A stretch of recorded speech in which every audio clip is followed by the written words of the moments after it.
This is to certify that Movie Chats has been classified for live streaming.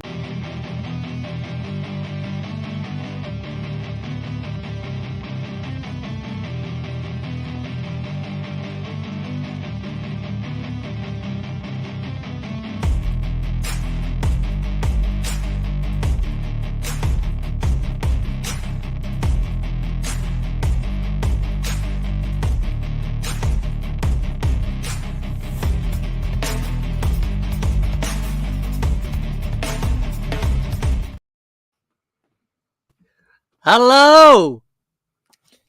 Little Steve's abusing me already, and we haven't started, ladies and gents. He came on with 1 minute, 1 second The lies! before the intro. Our guest has been here longer than he has, and he's been doing rude gestures at me. In the I back have room. not. That's lies. Pure lies. Hi, guys. Good evening, ladies and gentlemen, and thank you for joining us on another week on Movie Chats.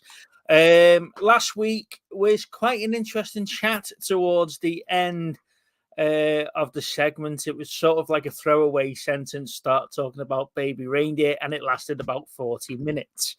Little Steve, have you changed your mind on that particular scenario?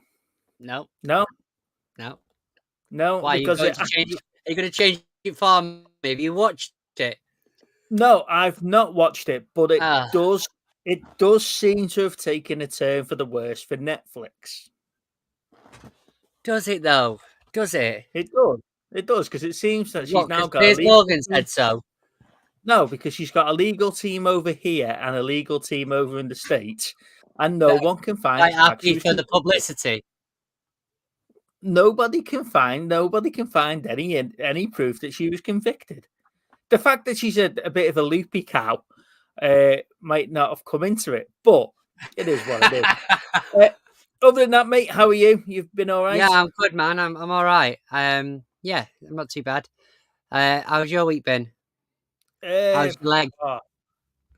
It's been a topsy-turvy week. It started off really great on Saturday when we went to see Transformers in the cinema. Yeah. No, it's more like that, isn't it? Is it? Yeah, that's what it is. That's giving me We quite. do need some sort of sad music to put on in the background. Yeah. I went to cinema to see the Transformers, the 40th anniversary. That was quite cool. I quite like the way they introduced you to all the new voice actors, because obviously some of the actors have passed away and whatever else. So they introduced us to who was going to be who and what characters they were going to be playing. And then during the first episode, you had the episode on the left-hand side of the screen and the voice actors on the right-hand side of the screen reading through the scripts at the table. And that was really interesting, seeing so the actors that were playing several characters that were in each scene just bounce between voices throughout the script. It was brilliant to see. It did get really, really distracting, though. That was great to see for about 5 minutes, and it just really got distracting because I'm trying to concentrate on the cartoon. However, I ended up watching them. Having some of the new actors in there as well, it sort of threw me, because when you're expecting to hear Jazz sound a particular way, and he doesn't sound that way. Spike Witwicky's another one. He sounds a particular way. But he's even more annoying now. They've got a new actor for it. But then the next 3 episodes was just the standard TV episodes. They hadn't done anything with them. They just banged them out on the big screen. So I really enjoyed it. Lana was trying to pay attention to what was going on as well. So, that was quite cool that she was taking the time to appreciate Transformers. Monday we were at Mini Club. So we ended up in the pub there having a few beers. And then I was in the walking centre last night with my foot. It turns out I've got gout in my foot. So the last 2 weeks I've cut tea out, I've cut coffee out, cut milk out, cut down on the meat, the amount of meat that I was eating. And it turns out I've put my body into shock and it's attacked me with gout. So thanks for that. That's what I get for trying to be healthy. Anyway, that's my woes. Let's see who we've got in before we bring the guest on. Evening, Elaine. Evening, Luke. Thank you for joining us. Someone called Movie Chats. Hello, Soph. Thank you for joining us again. Soph. And Neil, thank you for joining us, mate. But is Neil new to us? Have we had Neil in before? If not, welcome. Welcome to the Madhouse. Yeah, remember the first rule of Mini Club is that you don't talk about Mini Club. Honestly, even fucking Mini Club. Yes. Right. Hey, Luke, I was going to try and pop on yesterday, but I didn't get the link until late on. And then I had to sort some stuff out in the house, so I didn't get a chance to pop on. Otherwise, that wasn't my fault. I sent that at 4:45. I shown you the picture to show that I never received that. I sent that at 4:45. Yeah. And then I sent it again 3 other occasions, Steve. I reckon it's your phone. No, it's not my phone. It's not my phone. Anyway, right. Let's bring our guest on. If you watched Luke's stream last night, you would have seen him on there. And if you remember when we did the video tasties, weird and wonderful Star Trek wacky quiz that made no sense to anybody, you might remember this. Good evening, Michael. Thank you for joining us, sir. Michael, thank you for having me on. You're more than welcome. You're more than welcome. We've been meaning to get you on the channel for a while, and like you say, I thought after seeing you on a stream last night, and we put the link out to a couple of people, I had Luke reach out to you to give you the link for this evening. For those of who haven't seen you on any of the channels before, where do we find you, and what's your normal content, and what do you normally do? So my YouTube channel is called Michael's Movie Corner, and the type of content that I usually post is movie reviews as well as TV show reviews, where I might review a full season of a particular show. Mainly just Star Trek and Doctor Who. I've been doing weekly reviews for the new season of Doctor Who, as well as season 5 of Star Trek Discovery, which ends next week, which I'm sad about because I love Discovery. I also am dabbling in doing other long form style of contents, like an hour plus. I posted a 3-hour Gears of War retrospective review at sometime last month, and I am working on a new one of that. But it's definitely not going to be 3 hours long. I can tell you that much. Whenever I decide to get back to working on it. Mm-hmm. So he's not laughing at you. He's laughing at Neil's comment there. Also, Gout, where'd you get that from the 16th century? I got it from a little place called Grantham.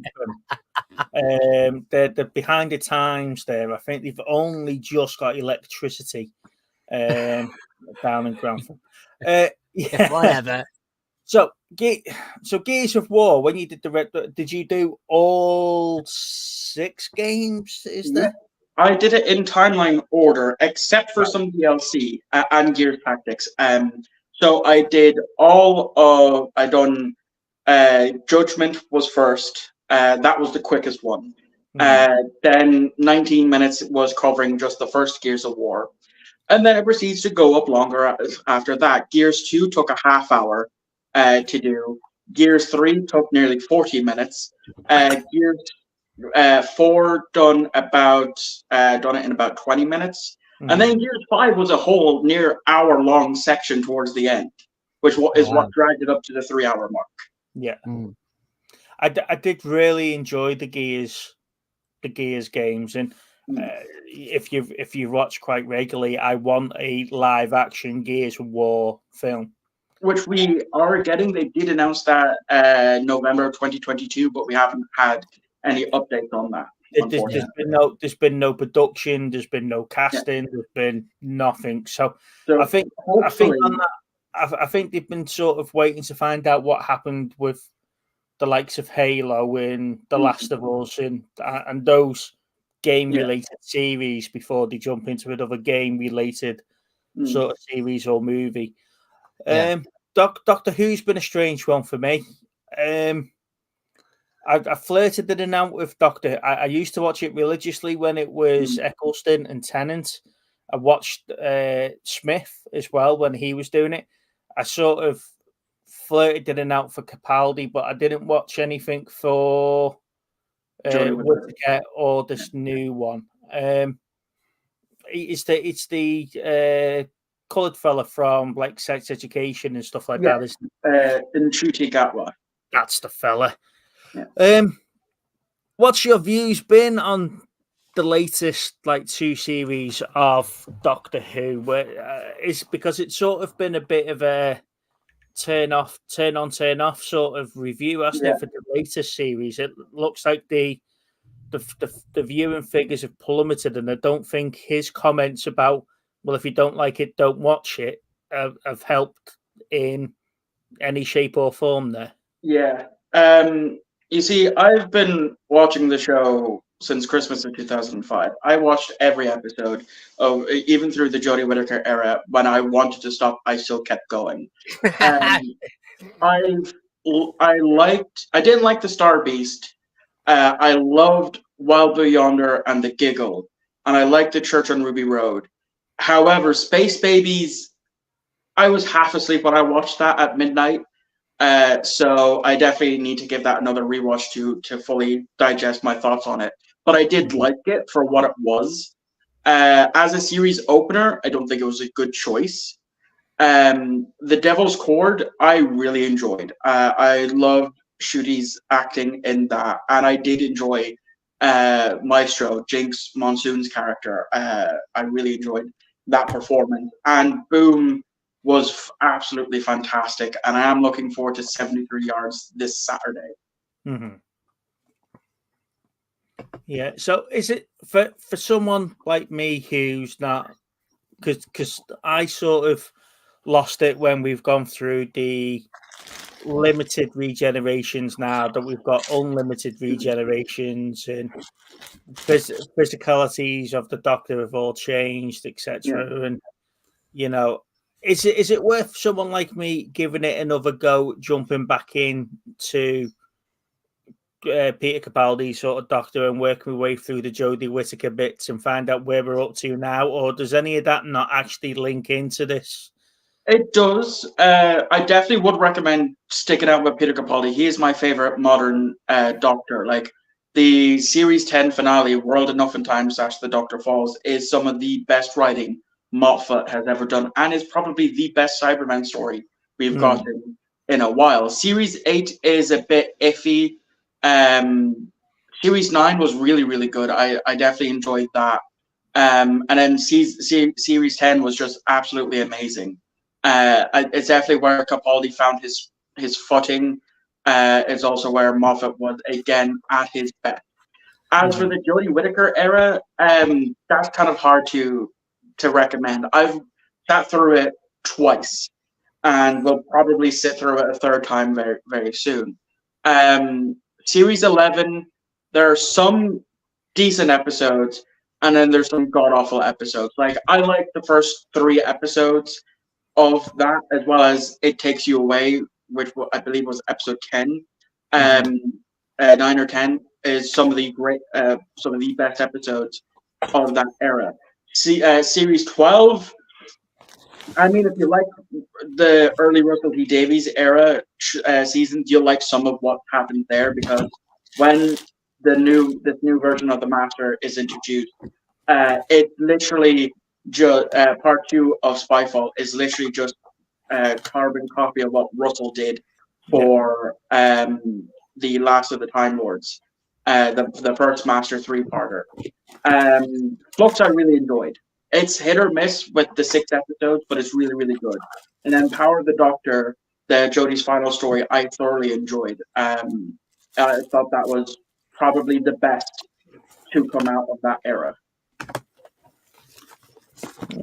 Okay, yeah. So it's worth giving it a watch then. And you've mentioned the latest series of Discovery. I've not seen anything from season 4 onwards. I sort of lost interest with the whole Calpian spitting his dummy out sort of scenario for the burn, and sort of flirted in and out of it. And when they've got Tilly as a deck officer, but she's still an ensign, but she ends up being fair. I was like, all right, okay, you're sort of pushing the boundaries here a little bit of what I'm expecting. But I fell in love with Lower Decks and Strange New Worlds, and that just sort of took me my attention away from Destiny a little bit. Discovery, sorry. Has that got any better?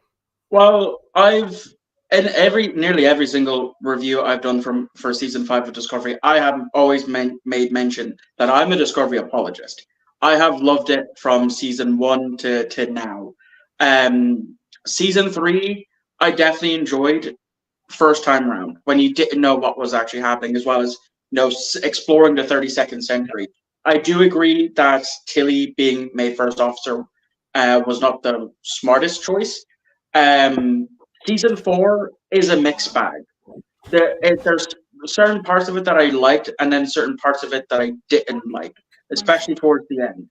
As for this season, the final season, it feels like Raiders of the Lost Ark. Even though I haven't seen it, that's what the feeling I'm getting, because it's this big mystery that's out in space that's calling back to an episode of TNG when they find the creators of everything, which then they dub the progenitors.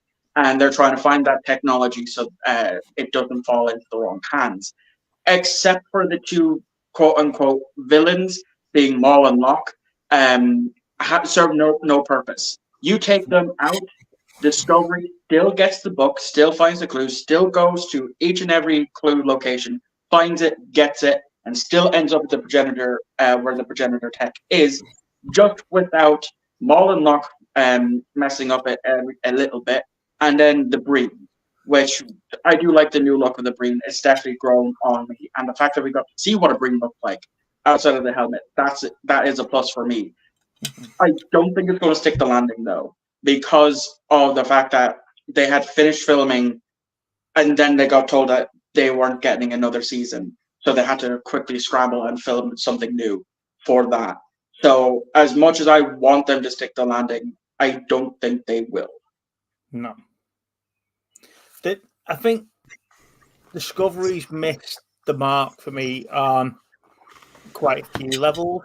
I think that the whole "let's go to the future" sort of thing was great, because that got rid of the canon issues regarding the Crossfield class and stuff like that. I think they could have explored some more of the time travel sort of, temporal anomalies and stuff like that.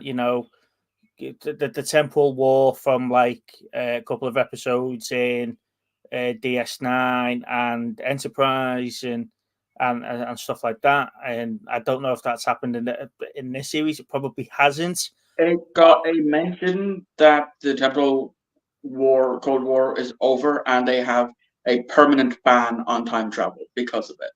Yeah. So they could have explored some of that for me, tied in what's his face from Enterprise, Daniels, tied in some of that story, and coming back into and the time ship from Voyager, and stuff like that, and brought in the other series there, or at least mentioned them, but I don't know. Discovery's just sort of missed a mark on a couple of bits for me. Steve, what have you been watching this week, mate? Not a lot, really. There's been quite a bit of content on YouTube that I've just been sat watching, but I watched a 2003 movie today called Tempo. I picked up the DVD of it, and it looked pretty interesting, so I'll give it a watch. But it was definitely like a Channel 5 movie. That's the best way I could describe it. It was bizarre. You had bits where it was like slow motion. It was basically this girl in France meets a guy who she thinks is like a dream guy, but he is with somebody else, and it ends up being like they rob this jewelry place, and there's a load of stuff going off. But it generally it feels like a Channel 5 movie. But it's got like slow motion bits in. It's got one of one of the things I did find funny about it was they did a little car chase that was supposed. It was filmed in Luxembourg, but it was supposed to be in Paris, and they did a bit of car chase, and instead of actually having a decent car chase, they just sped it up. So it made the cars look faster than they were. It was funny. Drove around 5 streets at double speed. Their big car chase moment, like, was 2 cars that sort of blew up with a bit of smoke, and that was about it. You know, I mean, it's got some big characters, big actors in it. But it was just, it was one of those where it was like, I know now why it was 50p to buy a bloody DVD. But other than that, not really a lot, to be honest. It seems to be there hasn't been a lot on TV. I mean, I've caught the back end of a few movies that, on Sky at the end of an evening, but nothing really major to watch, really. So here's a question that now I've got both of you on, and I can ask because you've probably got different opinions on this, with Steve being more movies and you being more TV orientated. Obviously, we've had the Transformers 40th anniversary out, and that was 4 episodes of the G1 cartoon. We've talked in the past, Steve, about them using old movies and cinema to balance it out and boost the return of people that want to see the classics in the cinema. Do you think doing events like the Transformers 40th anniversary and the release of Rafa Khan and Aliens and stuff like that in the cinema as old sort of releases coming back, do you think that's damaging cinema at the moment, or do you think it's sort of keeping it afloat? Because although people like myself love the 40th anniversary sort of event, it doesn't look like it's gone down well as a ticket drawer for the UK cinema. I mean, the first thing is that when you're looking at cinemas, you're not looking at one screen, are you? They don't have one screen. So if they put these events on, it's not going. I don't think it would hinder the cinema industry, the film industry. I'd like to see more of it, to be honest with you. If it's every weekend, there's a certain title that they're putting out, and if I got a chance to go and watch like the original Star Wars in the cinema, I'd be buzzing at that. I mean, I know it has happened, but I would like to have the opportunity to go and do it one day. Would you go and see the first 4 pilot episodes of Doctor Who, Michael, if it was put on? The like black and white 60s episodes, would that draw you into the cinema for the afternoon? Assuming they actually managed to get the rights, because that's still been in limbo. No, and that's simply because on An Earthly Child, episode 1, absolutely fantastic, some of the best TV out there. Episodes 2, 3, and 4, not so great. Now, if it was Dalek, maybe, like the re-edit version of the Daleks in color that we got last year, I would probably, hell, even if they brought, because I know they announced that the final 2 episodes of this new season is going to be brought into cinemas, so only in the UK. So if that was ever, brought out over here, I would 100% go to that. So do you think the cinema sort of release over here, is that sort of like BBC's way of sort of getting the viewers back in? Possibly, because we don't know exactly what the streaming numbers is on Disney or the BBC iPlayer. We just know that the overnight viewings for the episode when it airs on BBC One haven't been the greatest. And I think they shot themselves in the foot by doing the midnight release. Which, I mean, I can kind of get why they did it, because probably Disney had to have their hand in that. but I do see it kind of ruining it. And to be honest, I've been saying this for a while. Doctor Who would probably thrive more if it was just strictly on streaming and not having to deal with that limitation of it airing on the BBC One at whatever time of night. Well, if you look at the Game of Thrones, for example, they had like the early morning release, and then they aired it later on in the evening. So they had like the midnight 1 o'clock release to get around the HBO sort of America release and worldwide release, but then it streamed at 8 o'clock. I think it was 8 o'clock at night on Sky Atlantic. So they sort of had a double sort of media release in that day. I don't know. I just don't know what BBC were thinking. Don't get me wrong. I think he's a great actor. From what I've seen him in, like I say, I love him when he's in stuff like Sex Education, for example. But I don't know what they were thinking, giving him Doctor Who. I don't think he's established enough as an actor to play Doctor Who the way that they want him to play Doctor Who, if you know what I mean. I understand, the whole, the bit at the beginning and all that sort of stuff. I can understand what they're trying to do. They're trying to tap into what's going on politically around TV at the moment, and I don't think they've picked the right actor to try and do that.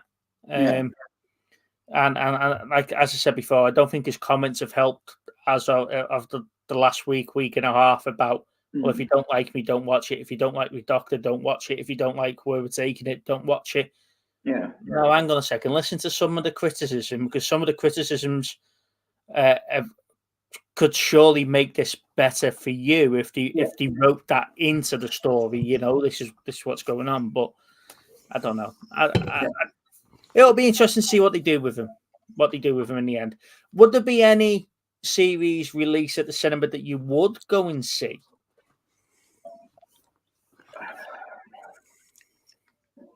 Maybe, but I'm actually thinking more in terms of movies, because recently at the beginning of the month I did go to the 25th anniversary release of Phantom Menace in cinema. Wow.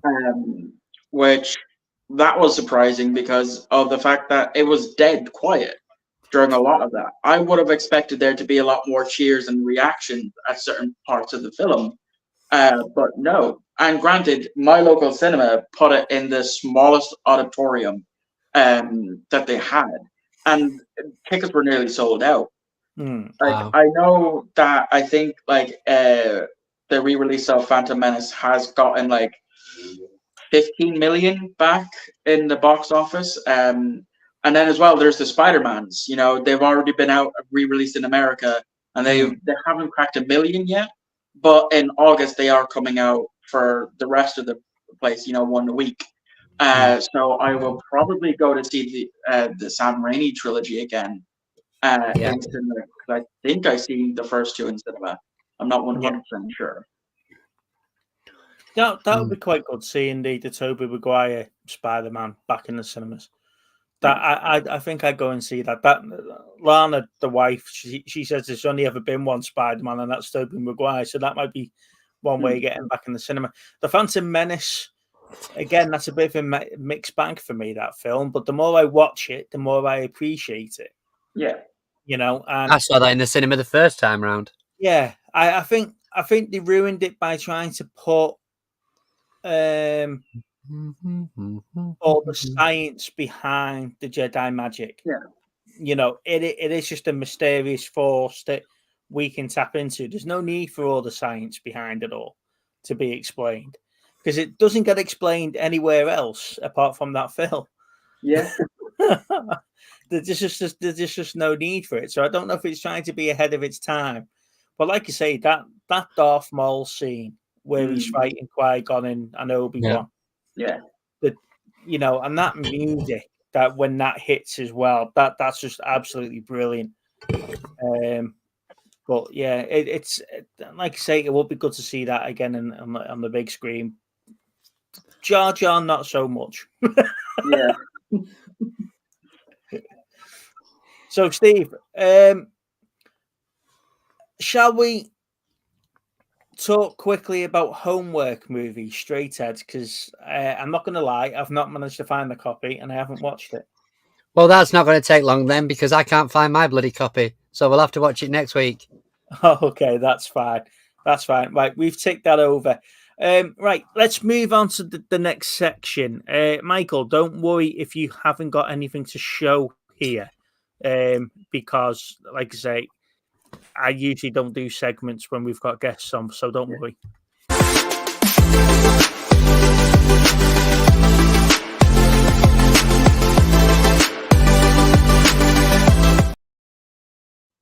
So, ladies and gentlemen, it's that part of the week where we like to show off what we've picked up, what we're collecting, etc. Steve, would you like to start off? Well, it's just a couple of bits. I'm just trying to find the other one. 1 second.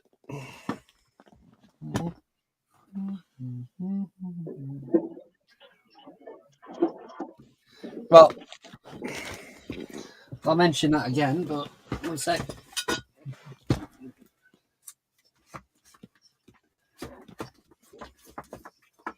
So I did put a video out, but I had a voucher to spend. So I picked up a couple of bits. But I got Team America on Steelbook, which I thought was absolutely awesome. So I was dead chuffed with that. As I said, I had that lightning in a bottle thing where I got a set of speakers for free from a charity shop. They were chucking them out, and I took them to CEX and got 18 quid voucher, and then managed to find that they'd mispriced the original Halloween in 4K on Steelbook 4K. That should have been 45, and then mispriced it for the 2018 version for 18 quid. So I've ended up with that, which is amazing. So obviously I put a video out about that. A couple of other bits I picked up. The Mary Saints of Newark. I've never seen it, but it's got quite a good casting. So I'm looking to watch that. A couple of pickups today.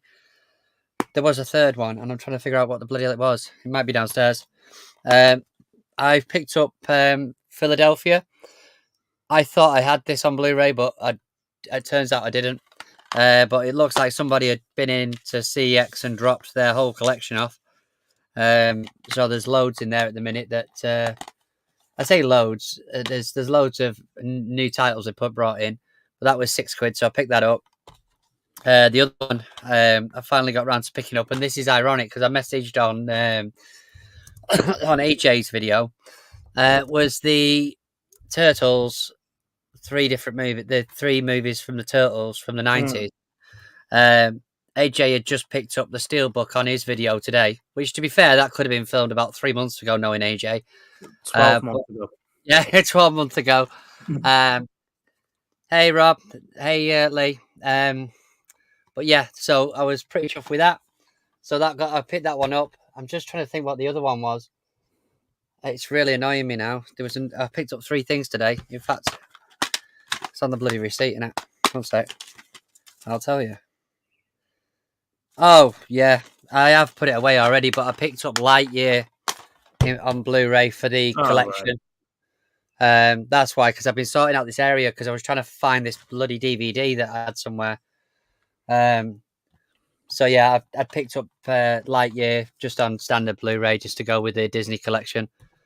Okay. Now, as you know, I've been picking up. I had a couple of limited edition pin badges that I picked up from Whatnot a couple of months ago, and I've put them on my rucksack for work. My laptop bag. That's nice. Is that like your swimming badges on your trunks? Yeah. Well, I bought this laptop bag because I needed a new one, and then it turns out that these are the never leave the house.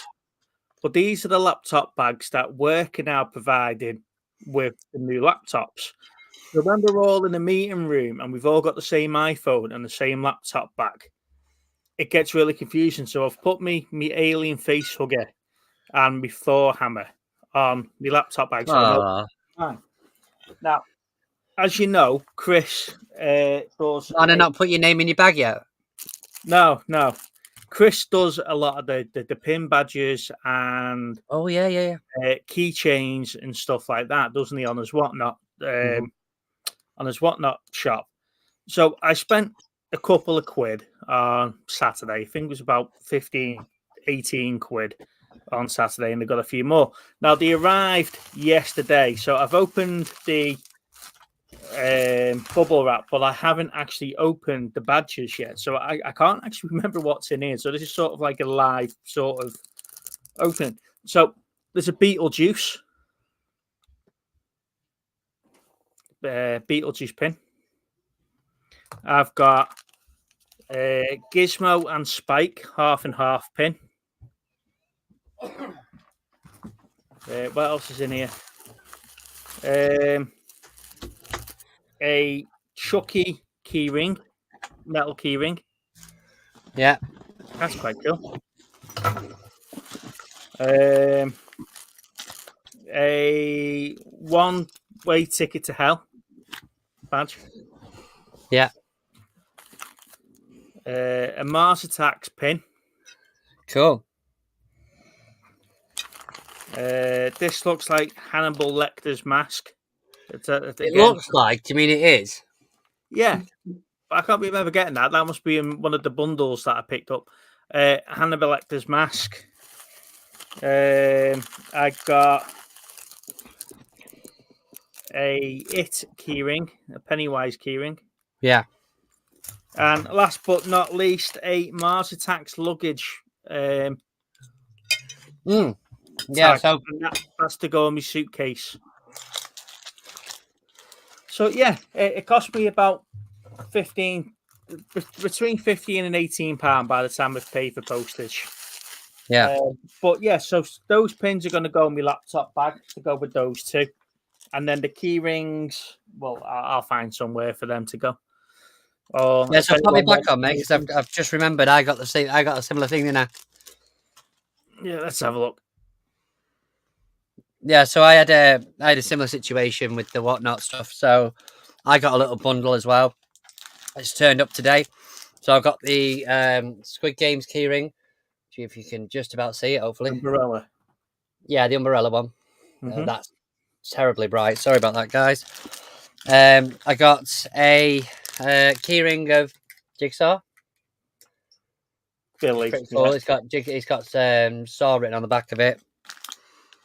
I got this. I had to buy this really. A little Blockbusters keyring. So I picked up not keyring, sorry, pin badge. This one took him forever to find when I was asking about it, but that's the Money Heist. I remember that. He got awfully confused over that. And then I can't get it out of the... Oh, yeah, it's on the bottom, actually. If I get it out of the bag so I can show you. This is one of those keyrings similar to yours, which is The Shining. So these are pretty cool. But yeah, so I got that, and then I got I won a t-shirt, didn't I, for free on there as a giveaway. So I got a Zelda t-shirt. I think I ended up better off on that one, to be fair, because I won that, and I won that Necker Wobblers as well, which is the Steelers one.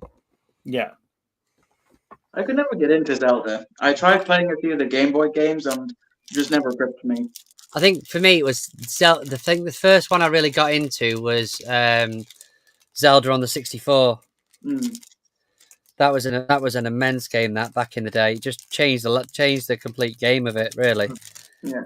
That was really good. I haven't managed to get into any of the ones on the Switch yet. But yeah, it was a buyer's giveaway, and I ended up winning two. So I won a Zelda t-shirt as well, which is in a size large, which is good. It was a fix, Michael, because he was crying all stream. I can see that. You're joking, aren't you? And he ended up winning 2 giveaways. That equals it out for that bloody one the other week on, what was it, Tilt or whatever they want to call it? That other bloody. That wasn't Chris's fault that you never claimed it. So it was a buyer's giveaway, and I won it. But on that particular app, you have to claim it, and they were too busy. He was winding me up, and by the time I'd stopped arguing with him, I'd actually forgot to claim it, so he had to run it again, and some bugger else won it. Michael, have you picked up anything of interest this week? Yeah, actually, I have. I picked up 3 things this week, all TV show related. So on Monday, whilst I was in my local CEX, which I love going to because I'm friends with everyone there, and I always have a great time with them. For €1.50, I picked up season 2, volume 2 of the Fantastic Four cartoon, which I grew up on as a kid, which I have season 1, volumes 1 and 2, and season 2, volume 1. So this was desperately needed for the collection. And they are usually cheap where I am. Like, I have a few of the X-Men ones as well. Then, last week, my friends there at CEX got a big Star Trek trade-in. And they know I love Star Trek because, in case you haven't figured out yet, I love bringing up Star Trek nearly every chance I can get. It's a special interest of mine. I'm not apologizing for that. So last week, I bought 3 box sets because they're actually ones I really needed. So I bought season 4, 6, and 7 of Voyager, and since they're behind me, I may as well show them off. Got season 7, 6, and 4. So, and I already had seasons 1, 2, and 3.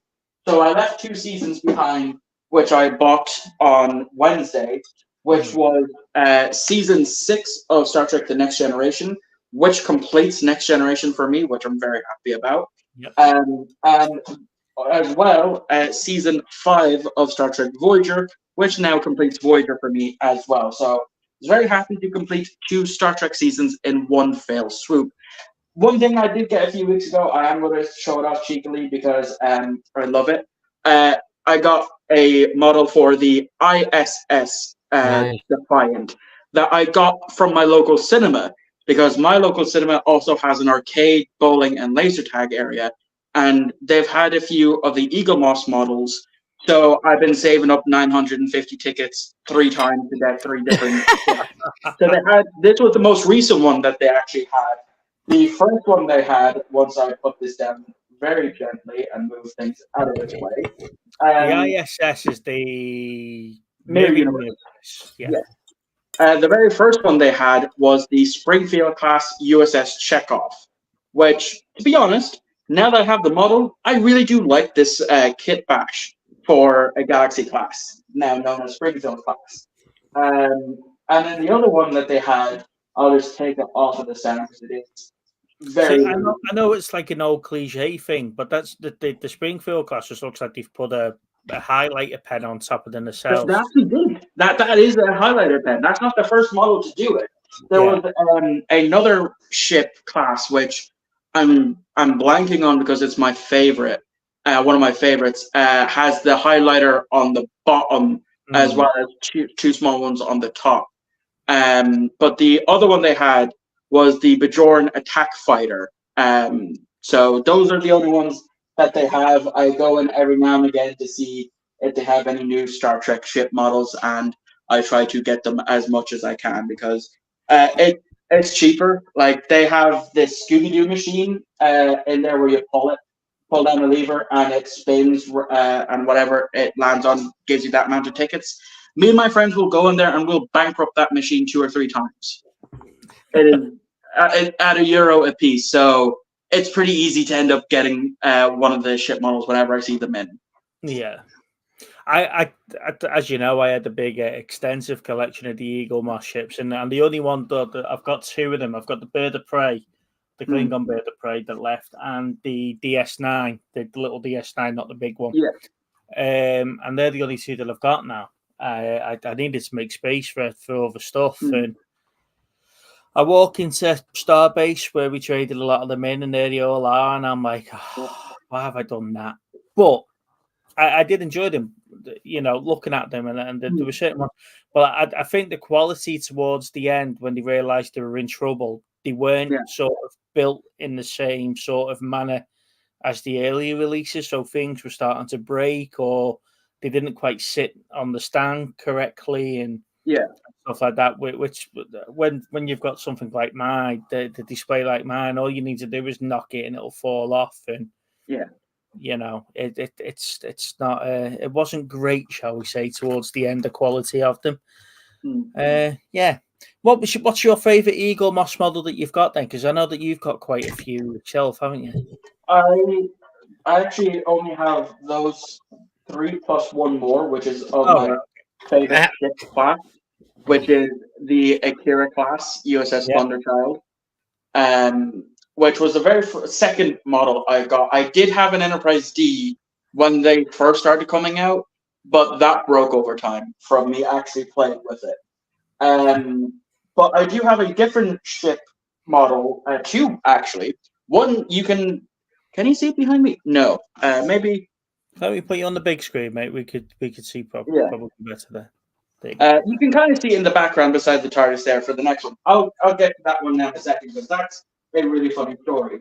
The other one that I have, a small model, is the Enterprise. With lights the thingy lights up, isn't it? Yeah. So that was like €11 on Amazon. So because they have this, they have the original communicator, and then they have a TNG style tricorder. Yeah. There's also a Borg Cube one that they did as well. But the one that's behind me that I'm going to have to get down is really, really cool, because I found this in a charity shop. So this is a plastic model for the Enterprise D that I found in a charity shop for €2.50. Wow. Oh, wow. With the box. The box is on the window behind me. The stickers are already on it, unfortunately, but I just need to bring it up to my cousin and we'll paint it, because he plays Warhammer. So he's used to painting many things. Yeah. There was something else that I picked up at the boot sale at the weekend. There wasn't really much at the boot sale. But I did pick up these Star Trek mugs, Michael. Ooh. Oh, that's cool. With the Bird of Prey on top. Yeah, the classic Bird of Prey. The recent release of Star Trek, then? I don't know what they're from. Oh, shit. They look like the cinema. God damn it, Jim. That needs clipping. So, and that one. Oh, yeah, the unbroken one. The tricorder. Yeah. So it's got like the schematic on the side, and then it's got like where it's from and what it is, and the episodes that they're from. And the same with the Bird of Prey as well. It's got like a little bit of a schematic. The history of the Pizza Hut mugs. That's where they're from. So there's the schematic. There's a little bit of the history, and then obviously you got like the little models on top of the lids. They were quite cool then. That's actually pretty cool. Like, I do have like 2 other cool Star Trek things to show off. On Amazon, I bought this for like €20, €23, and that is the original series Phaser. Oh, 2 seconds, mate. Oh, wow. Yeah, that's cool. Yeah, and it works.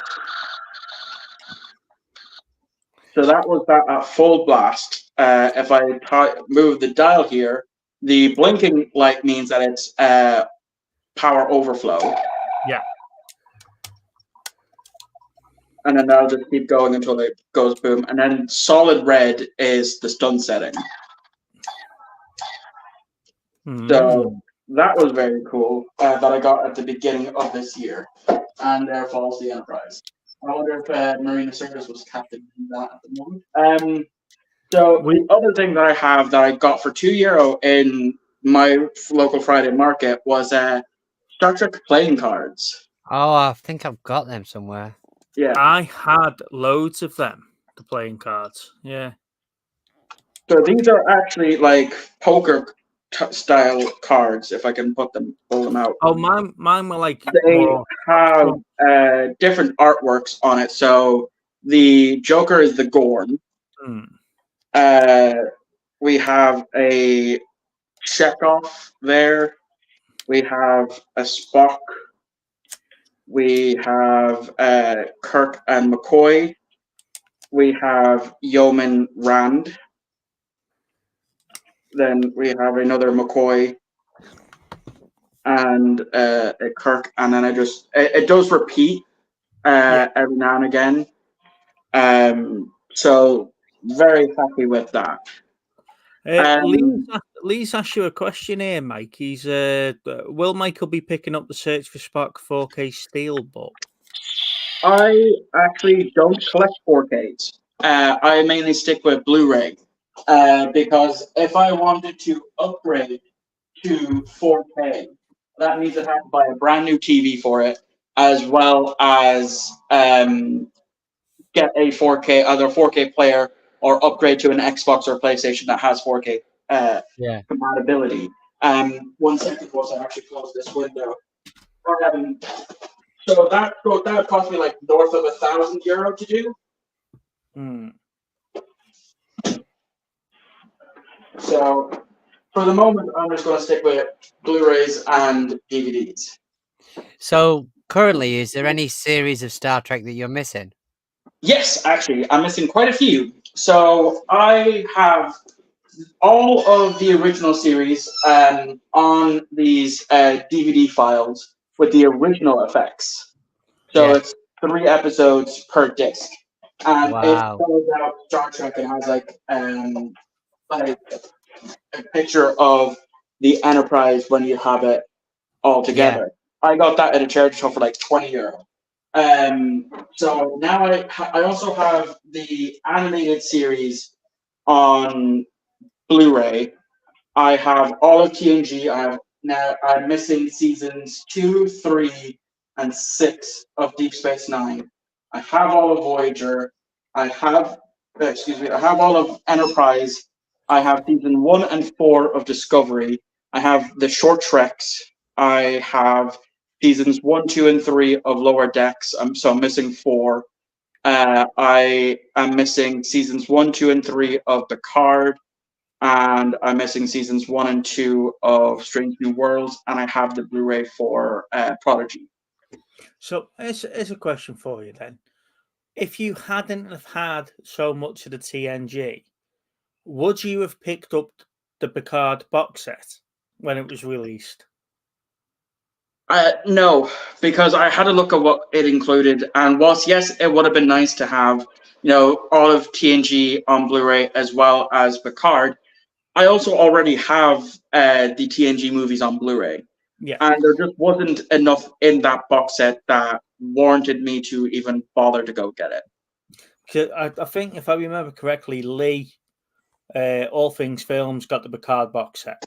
And a couple of other people, Peter Eblin, picked one up, and Steve and I were talking about it.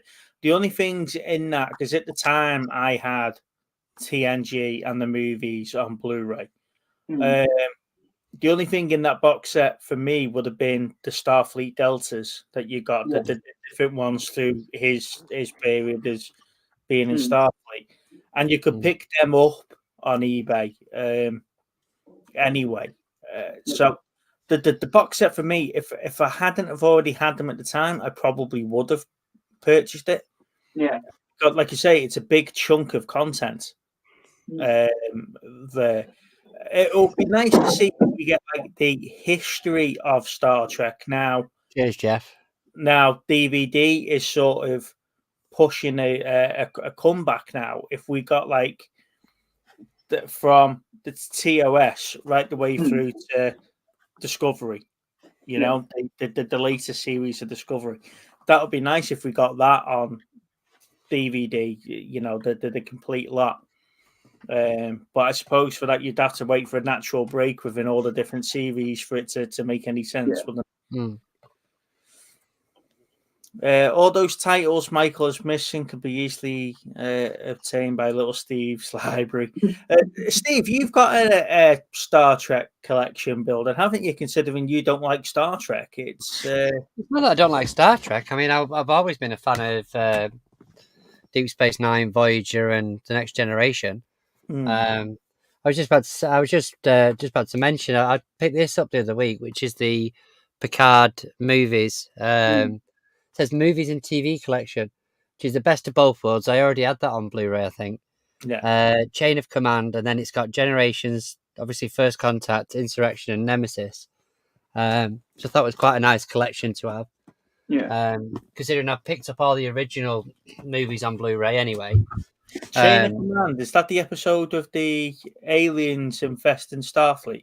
No, Chain of Command is when Picard is kidnapped by the Cardassians and he keeps saying, there are 4 lives. Yeah. That's the one. We just teeing him up there for for that. But no, I've got a good collection of the Star Trek stuff. It's just predominantly it's Voyager for me, and the Next Generation. I've got a few of the reason I asked about the Deep Space Nine is about which ones you're missing is because I've got a few of the Deep Space Nine, but I've not got them all yet. But they were on sort of around the same sort of time, Voyager and Deep Space Nine. So I it was around season 6 of season 5. DS9 started.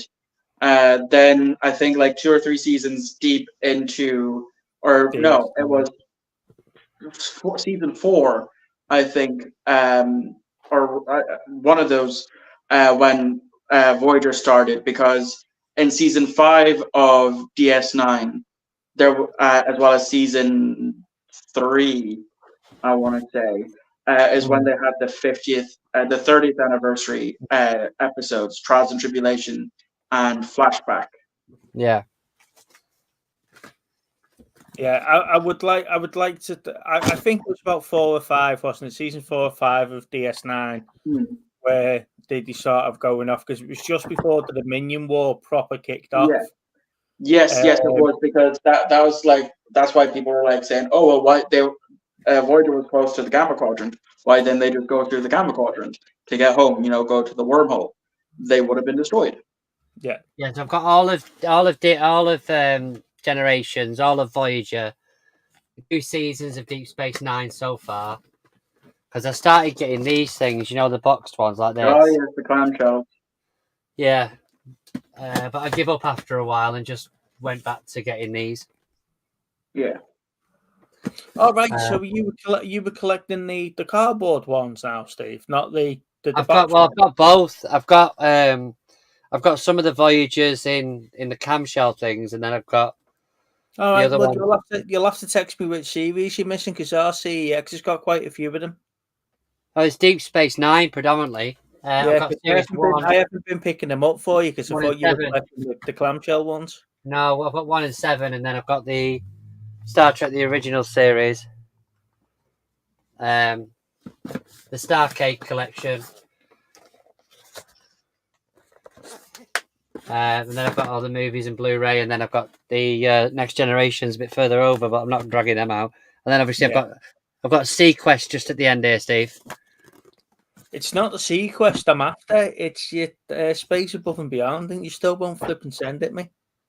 It's too high up there, mate. I can't reach it. No, it's not my fault. You're a short ass. Cheeky sod. Do you know what, Michael? He's got this. Have you ever seen the series Space Above and Beyond? I haven't heard of it. No. No. Go if you can. Nobody had. Go and stream it. Space Above and Beyond. It's brilliant. It's alien. They're in war with aliens. And that's the Badger. And it's intergalactic, so it's all space marines versus aliens and space battles and stuff like that. It's a great series, Little Steve never heard of it, right? And he comes to mine one day, and it's my fault, not looking, because I'm looking for something in particular in the bags in the charity shop. He's not got a trained eye for these things, you see. He comes out with a complete box set of TNG on Blu-ray. He comes out with Space Above and Beyond on DVD and a couple of other little series. And I'm like, you bastard, because you've just literally been in the same. He charged me like a £5 or a tenner for the lot.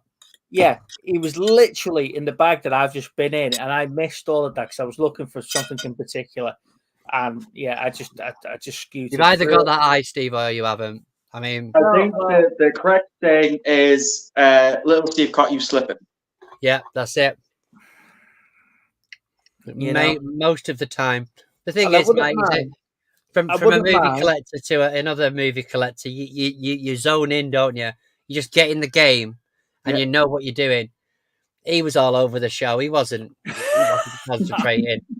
I was too concentrating on what I was after at that particular time, and just never saw anything through there. I never saw the wood through the trees, as the saying would go. But yeah, and I wouldn't mind, Michael. I said to him, "Look, I'll take you to the charity shop that I find all my bangers in, right?" And that was it. He cleared up. He cleared up. Best TNG character ever was Q. Yeah, I love Q. I really do love Q. I love what they did with Q and Picard. I think it was that sort of like goodbye scene between the two of them when they were talking, him and Picard, and I was just like, yeah, there's certain scenes in films and series that brought tears to my eye, and that was one of them. Yeah. I'm not going to mention the other one because Little Steve will go, "Hey, talking Transformers again." He's going to tell me it's when fucking Thingy died.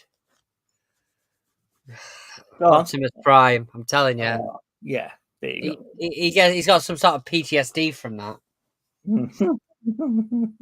I think everybody at our age has got got some sort of got some sort of emotional attachment to when Prime dies. I think it was a very bad scene, so I don't blame you.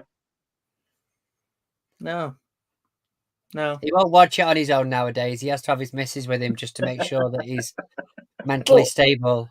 It was when we were talking, and I hope you're doing well up there, buddy. When we were talking to Dave, and Dave was saying, he'd literally gone out and just bought a Prime figure to go and watch the movie. Oh yeah. It was like the kiss of death was him walking out with this Prime figure, But I can relate to that, But yeah, but that Q episode, I don't know if they'd done the right thing by sort of killing him off, but it was a nice touch that he was using the last of his life force and stuff like that to send him back to the times where it was. And then they just sort of neglected the end of that story. They've left a second Borg queen protecting some sort of that's an important thing. Yeah, and then just brought a new Borg queen back. It was like I don't know what they did there with Picard. It's like the writers forgot where they left the previous series. So, Mike, is there anything on your, apart from obviously Star Trek, is there anything on your to get list then that you need to pick up? There's definitely a few. Like I'm definitely missing quite a few bits that I'm slowly getting. Like I have all the modern Doctor Who, so it's mainly just the classics that I was picking up when I had Amazon because they were actually dirt cheap. But as well, like the Ben 10s, I grew up on that, so I've been trying to get those. I haven't seen any of them in a while. I'm only collecting up to season 5 of Supernatural because that's when it stopped. After that, stopped being good. I'm trying to get a complete collection for South Park, which is going to take a while because unlike The Simpsons, at least South Park still put out new box sets. Yeah. I've been dabbling in getting the Will and Grace box sets when I see them.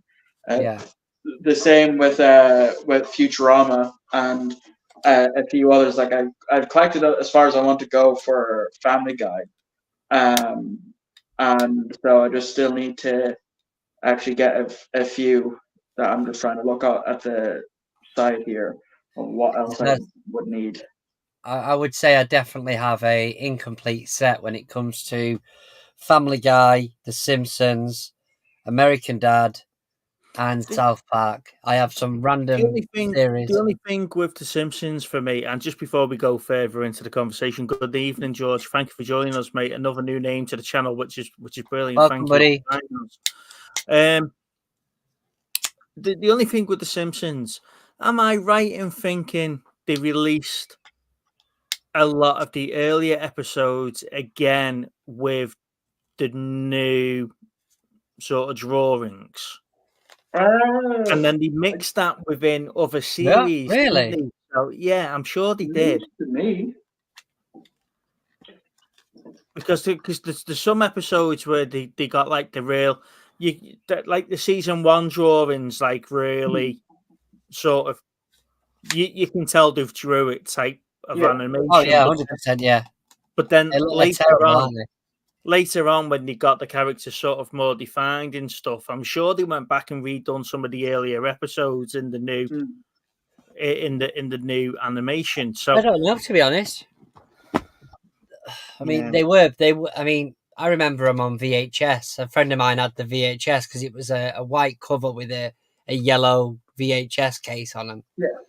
You know, and I remember them, like, at least the first couple of seasons, and they were. I mean, looking at them now, I bet they'd be absolutely shocking. They were terrible. I found a Simpsons VHS tape that had a few episodes on it, including the very first one. The reason why I didn't pick it up in the charity shop is because it actually had mold on it. Yeah. So, George, what type of movies do you collect, mate? Put in the comments. Let us know what you sort of collect, because there's a wide range of stuff that we collect on here, and as you can see behind little Steve, the bookcase is full of empty cases that he's pretending they're full. What?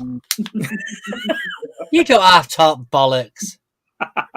Well, it makes sense considering you wouldn't be able to reach up that way anyway without a stepladder. I'm not saying I've watched those ones at the very top for a long time.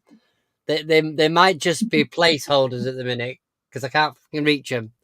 But yeah, it's all the way around, mate. It's all the way around. But I've just trying to get through what I can. I don't have a lot of time, and I think that's what's frustrating about being a collector nowadays, is that, you know, I don't have enough time to watch everything I want to watch, but there's no way I'm getting rid of it.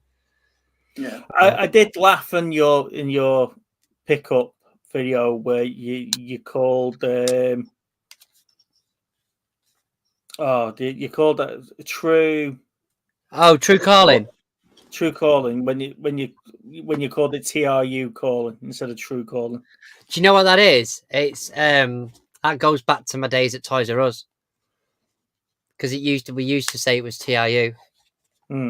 So that was the like abbreviation of it.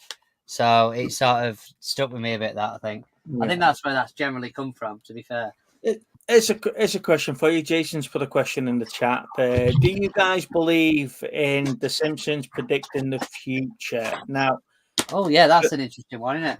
But for me, I'll start. When you've got 26 episodes of 40 cartoons an episode, you're bound to have hit some things correctly over the time. So Michael, go on. What's your opinion, mate? Where do you sit with that? I agree with you. You know, you can't like certain things that you might say will probably end up happening when you do stuff so far in advance. But I don't think like modern Simpsons is like predicting anything. I mean, I'm pretty sure in one of the new season 30 somethings, they made an entire episode about all of it. Like, had Bart traveled back in time to like the Simpsons roasting on a chestnut fire with the original art style and all for those, but future Bart was in the newer art style, kind of poking fun at that.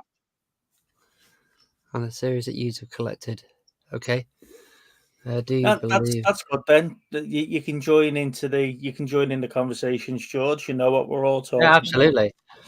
One of the things I'd forgot to mention, Steve, earlier on was I went into one of the charity shops and they had a PlayStation. If you pull something cool out now, you know you're No, dead. no, not really. I'm getting more and more of them at the minute, which is PlayStation 2 games. Oh, right, okay. You can So have that. they had a PlayStation, and obviously a box of games. So I was like, "Can I have a look at them?" Anyway, I think they charged me less than a tenner for them, but I got Terminator 3, True Crime New York City. They weren't bad actually. These ones, Mortal Kombat, Deadly Alliance, Ghost Rider. That's one I haven't had before. A couple of SpongeBob ones, so little and play these. 50 Cent Bulletproof. This one I hadn't seen before. Incredible Hulk, Ultimate Destruction. Okay. America's 10 Most Wanted, which is worth nothing, and Backyard Wrestling. Okay. So, but I think these will be the next ones to start jumping up in price now. Once the PlayStation 1 games, some of them being quite expensive now. I think the next one will be PlayStation 2. I did miss something out actually. Looking. Yeah, how organised we fucking are. You see, I've been collecting statues for a while now, right? Yeah. And they're getting there. However, Mike is having a clear out of his, and he offered me the Wolverine before he listed it on eBay. Yeah, that's cool, man. So yeah, I picked that up at the weekend. Just got back from the boot sale. I was kicking myself for not picking up much, and then Mike offers me that, and I'm like, "Oh, go on then." Go on, mate. Sorry, go on. He was going to list that on eBay. So by the time I worked out the fees and the postage and everything else, I just offered him what he would have cleared anyway, and we just passed it over the fence to each other because Mike's the next door neighbour that way. So delivery was pretty instant then, yeah? Yeah, it was quicker than Chris's delivery. So, have any of you guys managed to see the latest trailer for Beetlejuice? I've seen the original trailer. No, one's dropped today. Yeah, I did one drop today, but I haven't seen it because I haven't even seen the original. Well, the original Beetlejuice? Yeah, never seen it. Wow. I mean, to be fair, the second trailer looks really good on it. Hang on, Steve. Just repeat that, Lance. It's shit. What did she say? It's shit. Oh, well, we having a line of review, are we? Yeah, it's simple. She's just brought me brewing, and then we're talking Beetlejuice, and she says it's shit. Nobody was asking you. Then you just said, "Are we having a Lana review?" And she went, "Yeah, keep it simple." I can't work with this. Oh, I'll tell you another one actually. I totally forgot about this. Oh, for fuck! Do you know? No, it's one more. It's just one more. I picked this up last week, but it was quite expensive considering it's a Blu-ray. So is this one of the two videos you've still not put out? Yeah, probably. No Holds Barred. I've not seen that in years. It was like 18 quid, which for a Blu-ray and CEX is quite expensive. You could have had my copy, Steve, before I traded them all in.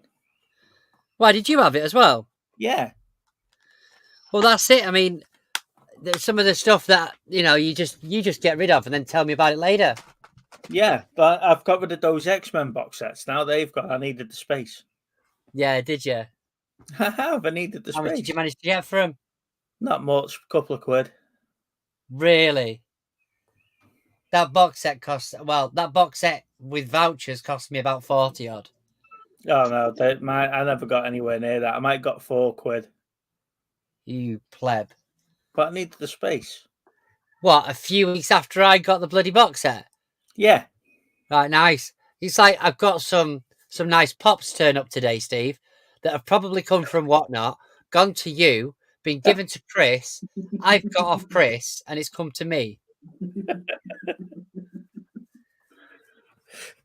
That wasn't my fault the way that happened. So there's a friend, Michael. There's a friend of ours that's a reseller that does whatnot, right? Mhm. And Steve had put a picture up saying this is what Chris was taking or whatever. So he's done a trade with him. I've then had to buy them off Whatnot. But having saying that, they probably came from Whatnot in the first place. So these things have probably been in about 4 or 5 different houses. And I've ended up getting them delivered. Scarlet Witch and Stan Lee. Yeah. Yeah. I got them from Magpie, I'm sure I did. Yeah. So again, Magpie Whatnot. Toys. Yeah, so Whatnot. Yeah. But yeah, they've been them particular things have now been through all 3 of us then. So I needed the space. So I traded Chris. I think it was about 10 pops. And I think you still got the better deal there, to be fair. I got the little Mega Drive that I've been playing, and that I took to Scotland with me at the hotels, so we can play that in the hotels. And then Chris got the pops to sell and whatnot. It was a good trade. I did well out of that. Worked for you. Yeah, Worked for him. Why not? He's got his money back that he was going to sell the Mega Drive for. Maybe. Yeah, definitely. I don't know. But yeah, so he got some really good pops in there, including the Warhammer Intercessor. yeah. You know, he got some really good pops in there, and I would have kept that if I was still into my Warhammer, but I'm not into my Warhammer now. I just haven't got. What, is that an official announcement? Yeah, I just haven't had the time for it. So that's does that mean if I come down, I don't have to watch Warhammer YouTube videos first thing in the morning? That's right. Yeah. Wow, that's a breath of I fresh think you air. should still do it just to piss him off. Hey, Kel. Do you know, the interesting thing is, though, Michael, when we're talking Warhammer, I got him watching a series of him painting a Warlord Titan. Mental prices. And it was like 1,500 quid's worth of model. And this thing's like 3 foot, 4 foot tall. And it is just solid resin. And it's like 1,500 quid. And he couldn't get over the price of this Titan. And I'm like, yeah, and that's one of the cheaper ones. It was mental, like I said early on, my cousin plays Warhammer. He buys and collects Warhammer, so I know exactly how expensive Warhammer can be. Yeah. But He goes into a charity. He goes into CX, spends 40 quid on whatever he goes into CX for. I take him into Warhammer and spend 23 quid on one man, and he goes nuts. Things like this. In fact, it's like this. The box is like this. Yeah. No, he would only go in for the free ones. Mike, he'd literally go in for the free ones. The little freebie on the counter. Can I have one of them, please? It was like getting a Happy Meal without a toy.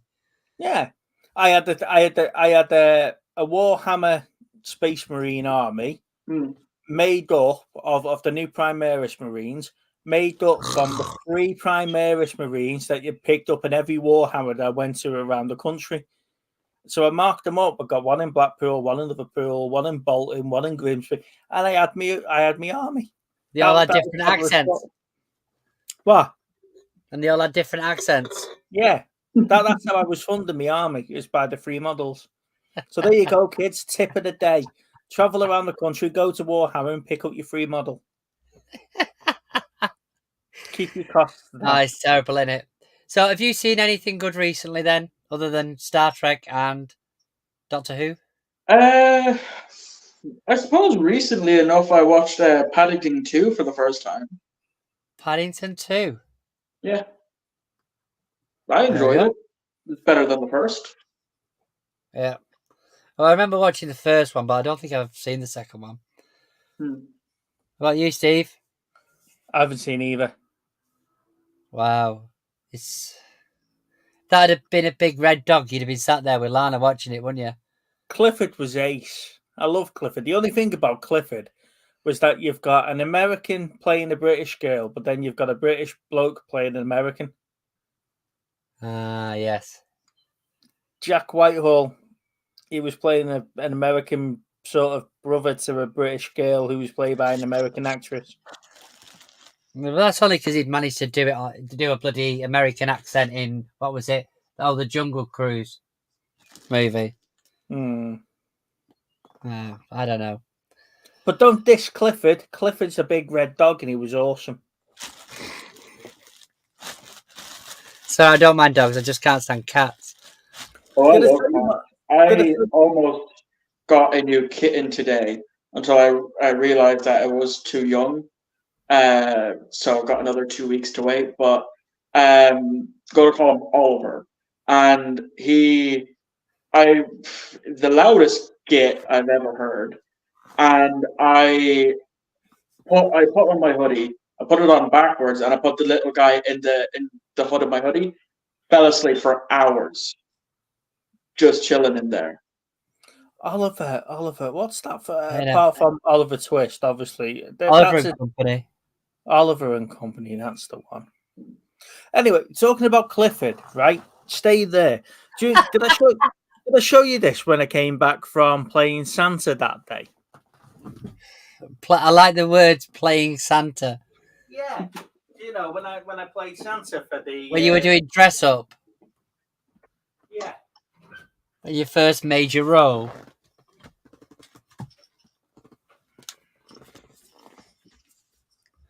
Have you watched the trailer for Trap with Josh Hartnett? No, yes.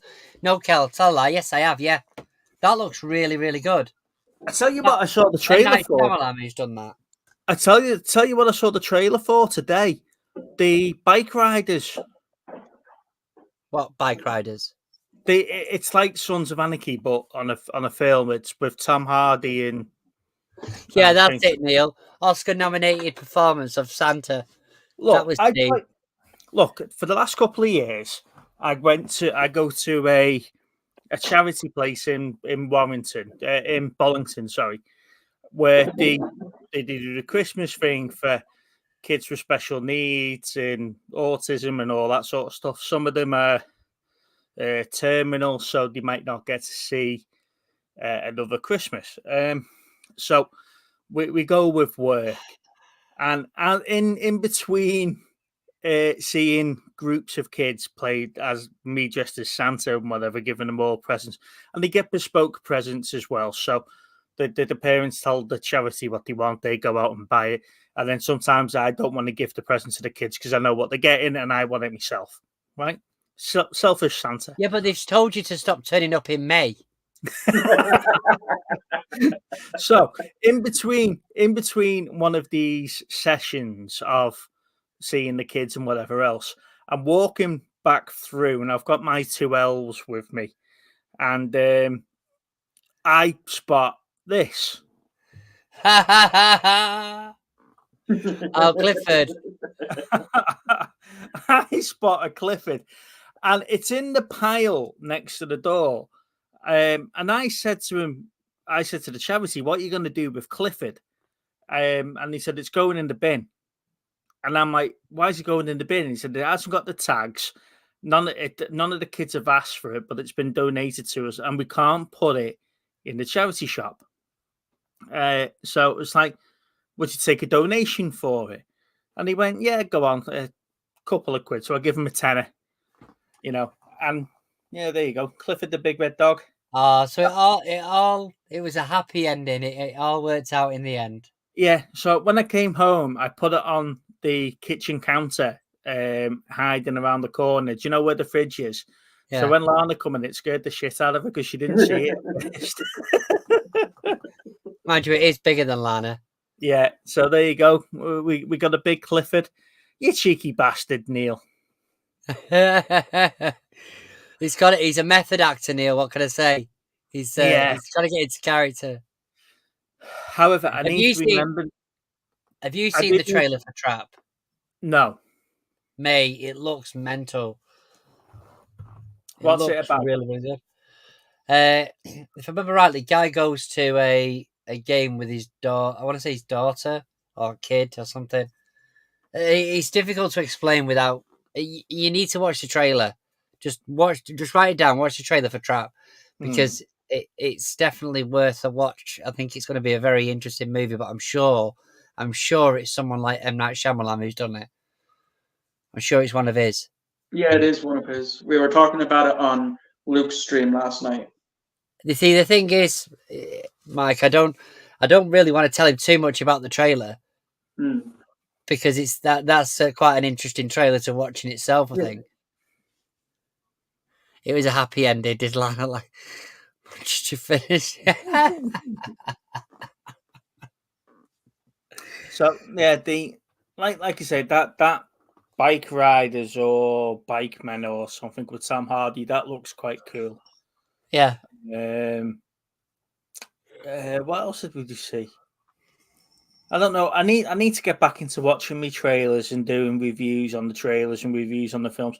I tell you what, I did watch this afternoon because I tried to get hold of Straightheads and I couldn't find it. So I thought, you know what, I'm going to give this a go because I've been watching. I've been dying to watch it, which was the new Kong Godzilla, the Thingy Empire -1 or whatever it is. That thing or no, the new Empire or whatever it's called. Okay, yeah. I quite enjoyed that film. I thought that was quite good. I was a bit dubious at first with Kong being below and Zilla being up the top and stuff like that. And then, but the way that they work it, where Godzilla's got to come down to help him and he free Mothra and stuff like that, I thought that was quite cool. And I quite enjoyed the final monster fight. But it does lead me to ask, where does it go from there now, though? Because we've had 3-4 of these films that are all interconnected now. Is it the Monsterverse? The Monsterverse, yeah. But where do we go with it now? Because Kong and Godzilla are now friends. Mothra's now BFFs. Yeah. They've added each other on WhatsApp. Yeah, Mothra is now around, so she's going to be like the Queen Titan. There isn't any sort of where it can go now apart from, sending them up into space to fight aliens. Yeah. Does that mean it's going to go down to the Fast and Furious route, and there's just going to be absolutely things like they're just going to be fighting in space next? Yeah, Kong jumps in a giant GT500. Yeah. I eat my bananas a quarter mile at a time.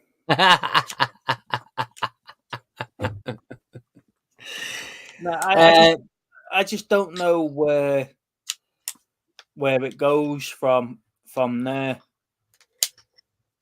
I'm not sure, to be honest, but they will find something, because Godzilla and Kong, especially, they are money makers, aren't they? Do you know what I mean? It's a license to print money with things like that. A lot of the franchises just keep getting milked constantly at the minute, so they'll find something else.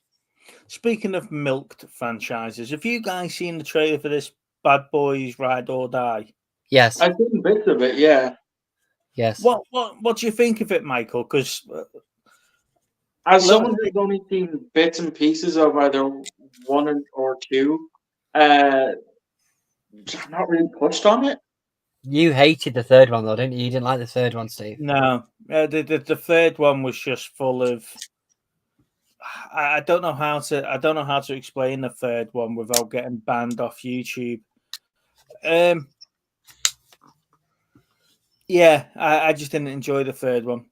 I think if they were gonna introduce Bad Boys again, that third film could have been about those police, the new police officers, the young police officers. Yeah, It could have been any generic police film with a captain that we knew the main actor, but it doesn't have to be that role of Mike and Marcus, for example. Yeah. Bad Boys Ride or Die looks awesome. It might be because it's all about Marcus Brunet's story, isn't it? Not Mike's story. So it might be Mike Larry. Yeah. It might be good, but I hated the third. But again, it's just a milked franchise that we don't need a story for. The next spin-off film is going to be a Bad Boys saga. I think that will be the way of getting around it. Dark Matter is that the new Dark Matter or the old Dark Matter? Because the old sci-fi new one. There is a new one because Luke was talking about it last night on stream. Yeah. Yeah. It is the new one. Yeah. So I was watching a video earlier on about movies that were coming out over the next few years. Things like there was obviously the Megan sequel, which looks pretty good. There's a couple of others that I'm trying to think of now. There was a sequel to it. What was it? Oh my god. There's a Supergirl movie that's going to be starting to film after Superman Legacy. Is it Legacy? Legacy, yeah. The one that they're doing. With the sort of backstory that she grew up on some sort of Krypton rock or something or other. It wasn't like she was taken in by a family or anything. So it's going to be a bit more of a raw version of her. I was reading.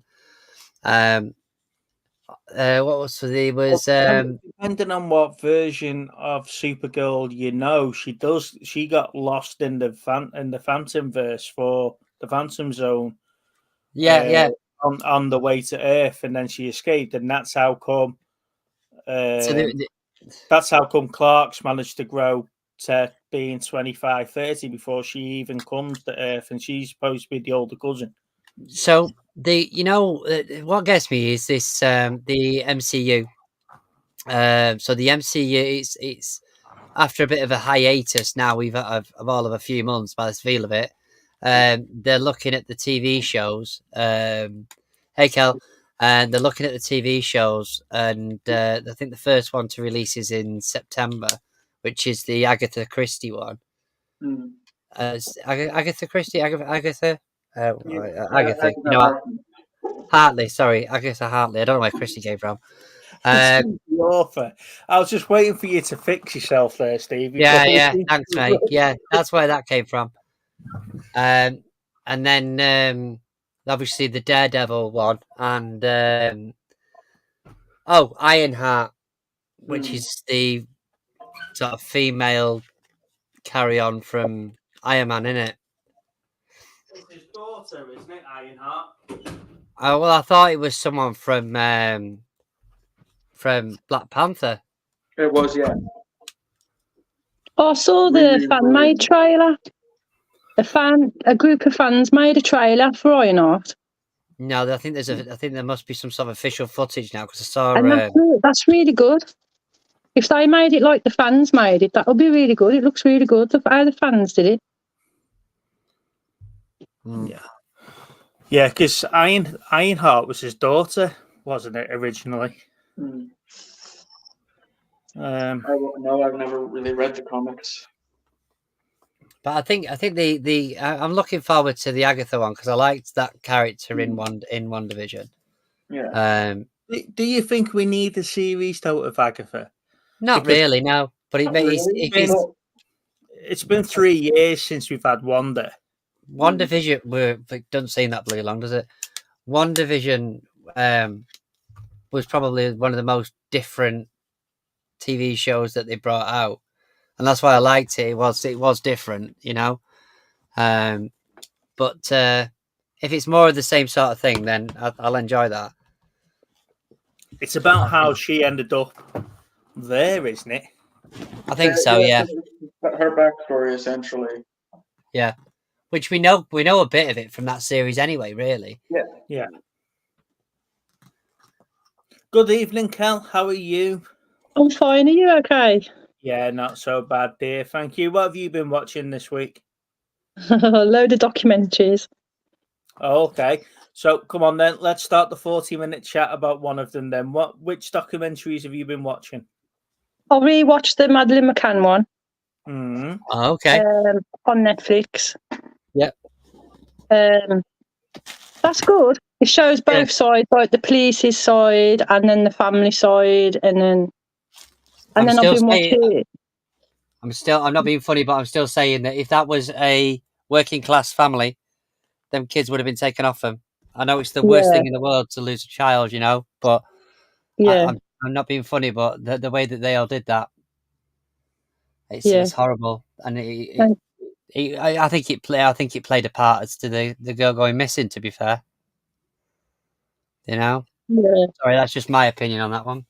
Yeah, that's the feeling I got when I watched it. And then I've been watching the new TV show Dark Matter. This is the thing that that. Luke's watching. Yeah. See, it's all right to me. It's a bit, you know, I can't get into it. Luke likes it. But yeah, I've been watching a few documentaries. While I was watching a documentary today, my friend sent me this thing about that baby reindeer you was talking about last week. Yeah. That it's all kicked off in. She's kicked a lot of stuff off now because apparently she's been sending abusive messages to Keir Starmer. Yeah, she did that 2 years ago. These were during 2020 and 2022. Yeah. So they weren't like recent ones. Yeah. But she kicked off on the production crew for Piers Morgan. Yeah. And then he asked for money from Piers Morgan, and Piers said, "No, you're not getting it." But then there must be something in this though, because she's got a legal team here and a legal team in the States, and Netflix. It's free press. Netflix has sort of gone really, really quiet. But as you just said there, Steve, though, I think they're loving it because their subscriptions would have went through the roof to see what this is all about. She wants to sue Netflix now for 40 million. Yeah, good luck with that one. No, she'll get it though. She'll get it. She won't get it. She won't get it if she hasn't been to prison. Yeah. Because it's definition of character, isn't it? You know, yeah. Worst case scenario, an out of settlement court situation. For 30 they'll give her a couple of mil just to shut her up. To be fair though, watching that Madeleine McCann one on Netflix, I mean that come out. That's not like a recent one because I've rewatched that. I watched that last year. Yeah. I first watched that last year, and then I've like sort of watched it again. And even though that they didn't do it, but it shows you from the police evidence in it, like especially with like the sniffer dogs, and like the bit of forensics they had, the car boot and all that sort of stuff. But it's like they haven't even come. You know, they haven't sued them for doing that. The Madeleine McCann, the parents of the McCanns, they if anything, they praise Netflix up for making it. And yet, if you they've got though, it's been public knowledge because the Portuguese police wanted to arrest them for it because they found the hire car with her blood in the boot. They found clothes of hers, in areas where the so-called kidnapper have never been, and rolled up. And so there was all sorts of evidence that was leading up to the fact that something's happened at home or in the apartment, and they've for a lack of better word disposed of her, covered it up. Yeah. Well, it's like in that Netflix documentary when I rewatched it, they did actually arrest them. Yeah.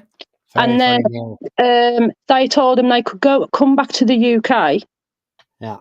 Until they waited for the last bit of forensic DNA to be done. Because the first test they had was only 80% viable. But because there was that many people going in and out of that apartment, they couldn't staple it down that it was just Madeleine's. If you remember correctly, though, the other reason why they never went back to Portugal under police arrest was because the British government got involved at that point. Yeah.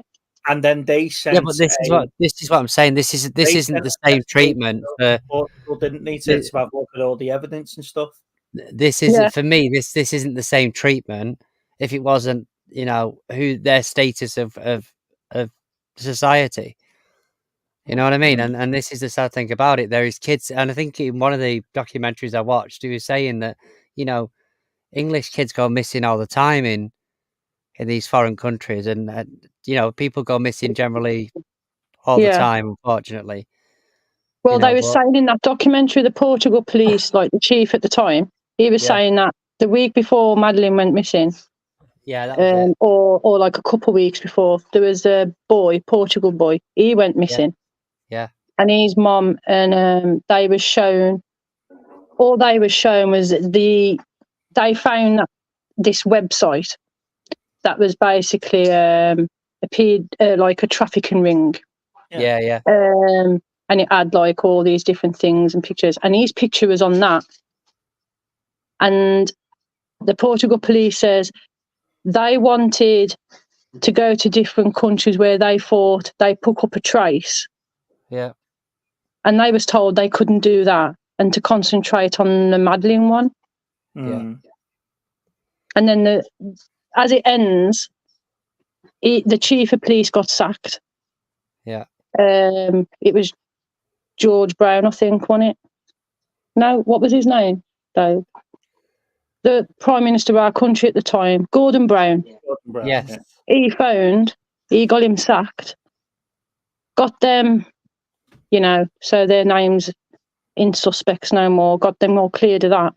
Yeah. To the point where they am now. And then this other man, at the end, he's conducted like a trafficking search, thinking that she's been used as a kid who's been sex trafficked, Yeah.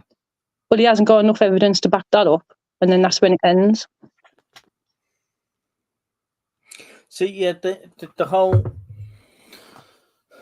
whole thing was that you were sort of condemned if you said it was them, but there's not enough evidence to say that she wasn't taken or she was taken. There was.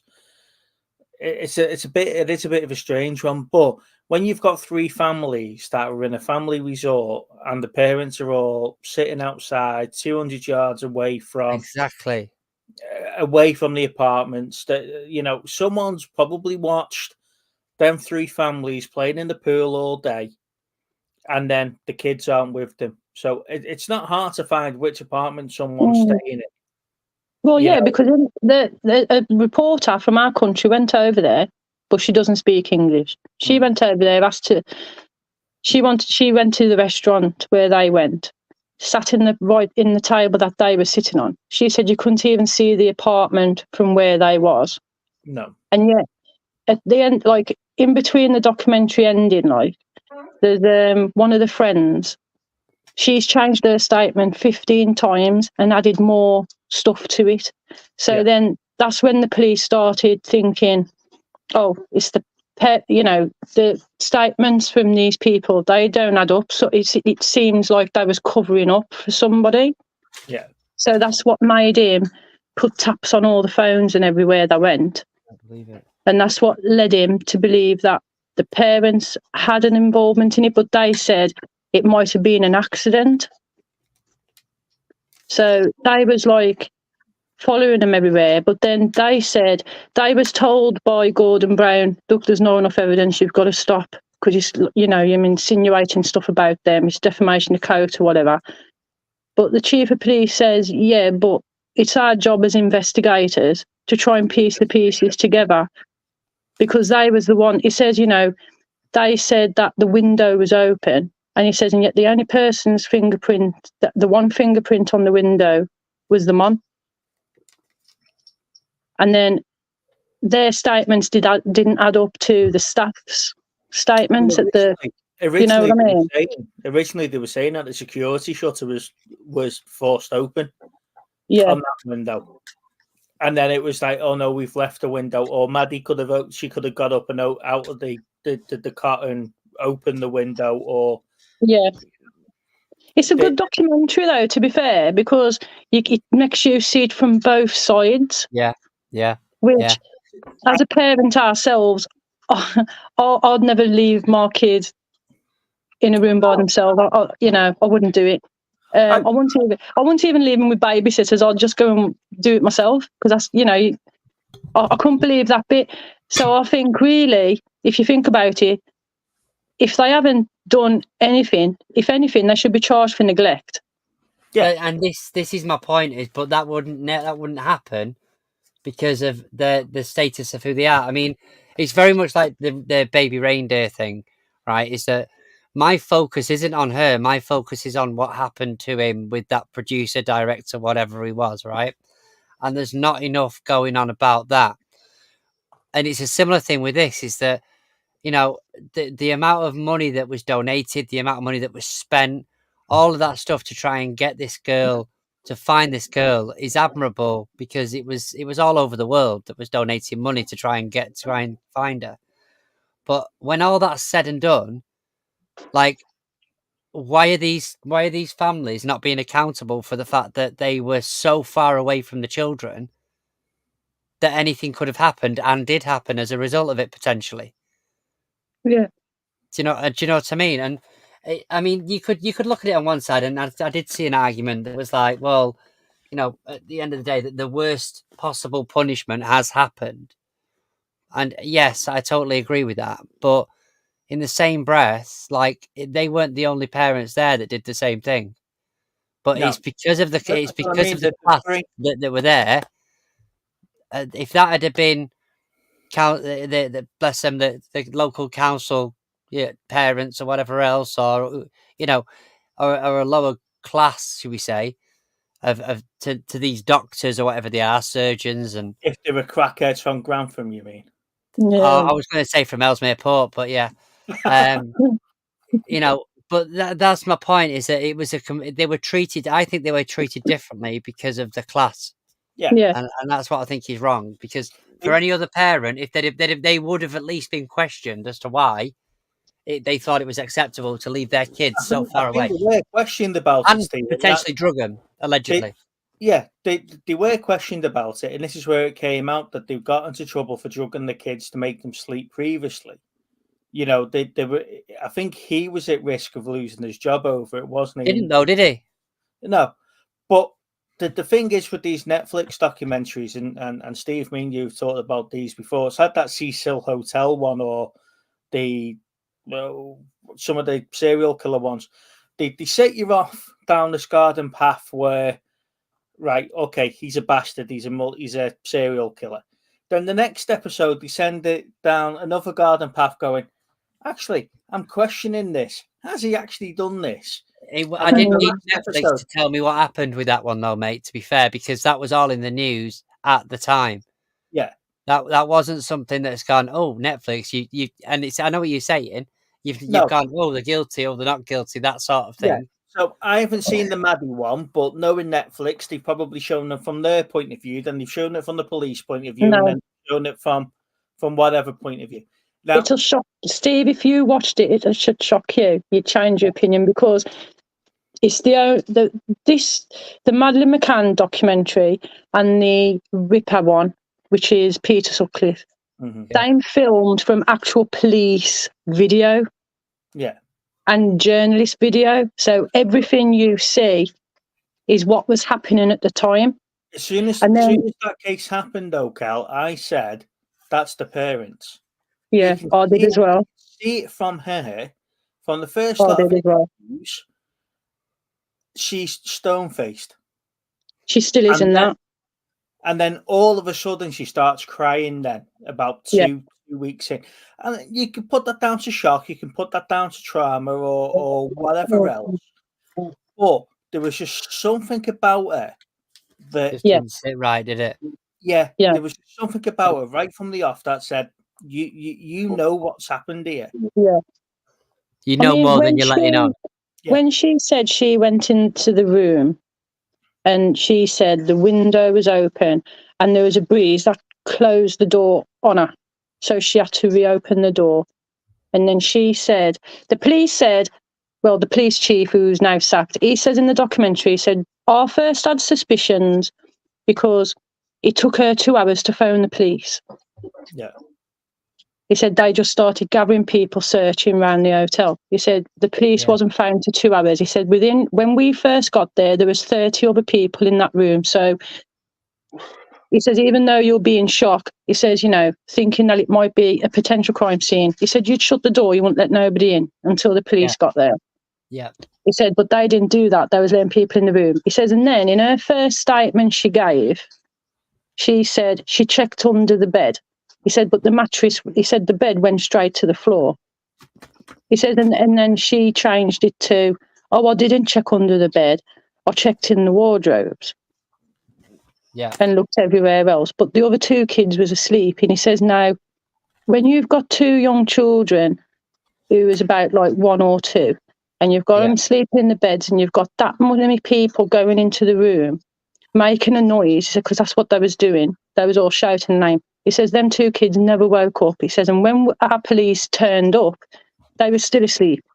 He says, and one of the policemen wanted to check the kids over and wake them up. And she got violent and said no. She got violent. So they told her to wait outside. And the kids still, and then the kids still didn't wake up. So that's what made him believe that, oh, you know. The kids probably wouldn't have woke up, Kel, though, because they were drugged.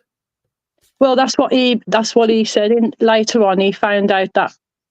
I mean, when he said, when they sent the sniffer dogs from our country over to there, the cadaver dog and the blood dog, and then he says, you know, they both put up on it straight away in 2 different places, their bedroom and the living room, and then they put up in it. They put up on it in their rental car, what they rented 25 days after Madeline went missing. Yeah. Or 5, something like that, 20 or 5, I think he said. And they found it in there. They both smelled that. Then they was shown a list. They laid all these clothes on the floor, and the dogs took 3 items of clothing. Yeah. And smelt it on that. And then the police said, so we sent all different materials off. He says the first time we had them back, they said it was a 90% match for Madeline. He said then we had he said the next day we had one back saying it's only an 80% chance. He says then we waited for the few months after from Birmingham. He said then they said, you know, it's like a 30%. But it's a really good documentary. Yeah, I agree with you. But that's what I've been watching. Hop off now because Thanks, I'm a bit tired. So thank you for having me on. You're a legend. Thank you for being here, buddy. Michael, you're welcome. You're welcome anytime. So you know but that. Yeah, I'm going to go now. I've depressed you all. Oh, thanks, Kel. Right, okay. Then. Right. Bye. But yeah, thank you anyway, guys. Yeah. Bye. Bye. I don't know. Look at you playing with your lightsaber. You had yours out then. I was going to charge mine. Because that's what we're doing this. Pardon me. That's what we're going to be doing this weekend. We're going to be putting the lightsaber and the Gears of War on the wall. The what on the wall? Oh, that gun. Yeah, the Gears of War Lancer. Yeah. What have you got to mount the lightsaber? We bought some round clips. So okay. One will go here, and one will go at the end here. And it'll mount it that way. That's cool. And then the Gears of War Lancer, we've bought some wall mounts, and that's going to go diagonally. I must have spent the last 4 months trying to pick up Midsummer. I haven't watched it, never seen it, but I've been dying to watch it. And I've just been sat here with you tonight and realised that in 2022, I bought it. Hello. Good evening, mate. Just talking to your mum. Is it a 1-in, 1-out policy with you two? That's it. They're both sharing the same phone. Mate, yeah, like I said, I apologise. I was hoping I was going to come on last night because I watched your stream. But then I said to Steve, like, did he send you a link? And he's like, yeah, I sent it. So I sent him a screenshot of when he supposedly sent it, and it mysteriously had disappeared. So by the time he'd sent it, my wife was having a meltdown because she couldn't get the printer to work. So I had to faff around getting that working, and I checked and you'd finished. I was like, oh, bollocks. So apologies for that, mate. You do need to say sorry, mate. It's fine. Mysterious about it. I sent it you at 3:45. Look. No, you didn't, though. There's me sending. You did right there. There's me sending you the link. I've seen the screenshot. I never received it. There's me sending it again and again And then there it is again. And then I ended up texting you on your phone because you were saying, it's not there. There's me sending a screenshot to prove it from the first time. I sent him a screenshot going, look, I haven't received it. You're just a big bell end. Aren't you? I picked up this today. I'm going to show it now. Go on. Let me put you on the big screen. I picked up that. Oh, that's the cool. Iron Man. Did you get that in Home Bargains, did you? Yeah, Home Bargains, yeah. In the Home Bargains? Yeah. Very nice. Yeah, not too bad. I just thought I'd get the Galactus one. Yeah, they had a couple by us, mate. You're into you're into your Funkos, aren't you? Yeah, definitely. Yeah. So I also picked up a Godzilla. It's like 3 Godzillas as well. Nice. I'm practically only 2 characters now off completing me Attack on Titan set. So that's cost me an absolute fortune. Yeah. But don't tell the wife. Yeah. So next week he's going to trade it in with Chris for Because I picked up this 5 Annie. magic beans. I picked up Annie from Vinted for 30 quid, and she's like a 70-80 pound pop. So it was just like, yeah. So I'm missing Erin. Sorry, not Erin. Who am I missing? Erwin and Reinhard, and then that's me done then. On my Attack on Titan, and I'm 2 off completing, 3 off. Sorry, from completing my G.I. Joe set. Yeah. Which I think not so bad. That Steve, is it 3 off completing G.I. Joe? Considering I've only started collecting them really the last couple of weeks. No, but you do go sort of full leather on it, didn't you? He was laughing at me though, Luke, because I was spending like 50 quid on Funkos. Jeez. On like. I think what is in Funkos though, I think when you get that used to it, you want to get the whole collection. And it spends it a lot. It takes a lot of money out of your wallet to actually get them all. I've got some of the G.I. Joes and me Halo ones up there. The rest of the G.I. Joes go the other side of the wardrobe. Then behind me, I've got my Destiny ones. Some of these Destiny ones, you don't want to know the price of them. Yeah. And then I've got the Attack on Titans that go around there, up there, and I don't know if you see them. Look, there they are there. And then that top shelf is Attack on Titans. And I've got a couple of the Transformers ones over there, including the big Unicron. Oh. Yes. But, yeah. Little Steve has them in his bedroom, don't you, mate? Yes, mate. I've got them all the way across here, around here, down there, over here, and then I've got them in. I've got a setup in my bedroom, in our bedroom, not my bedroom. In your bedroom. Yeah, she weren't very happy about that. In my wardrobe, I've got loads in there, tons of them. You need to get them out on the wall. Yeah, I could do. Do you know what the funny thing is though, Luke, was that I was taking the piss out of little Steve about buying plastic condoms for his 4Ks, but I've started getting. You haven't. Condoms. Yeah, you haven't. You started getting cases for it, haven't you? Yeah. You are my days. Yeah. This guy ribbed me for having these plastic condoms for my steelbooks, and you've gone out and done exactly the same thing with your cardboard bloody figures. Yeah, I've got plastic condoms for my plastic figures. But yeah, that's quiet, didn't you, Steve? But I have got some of the hard shell ones on my Trons, right? Yeah. And they're mega expensive, the hard cases for pops. You've actually got the plastic, like acrylic hard cases ones. Yeah. Did they come with them?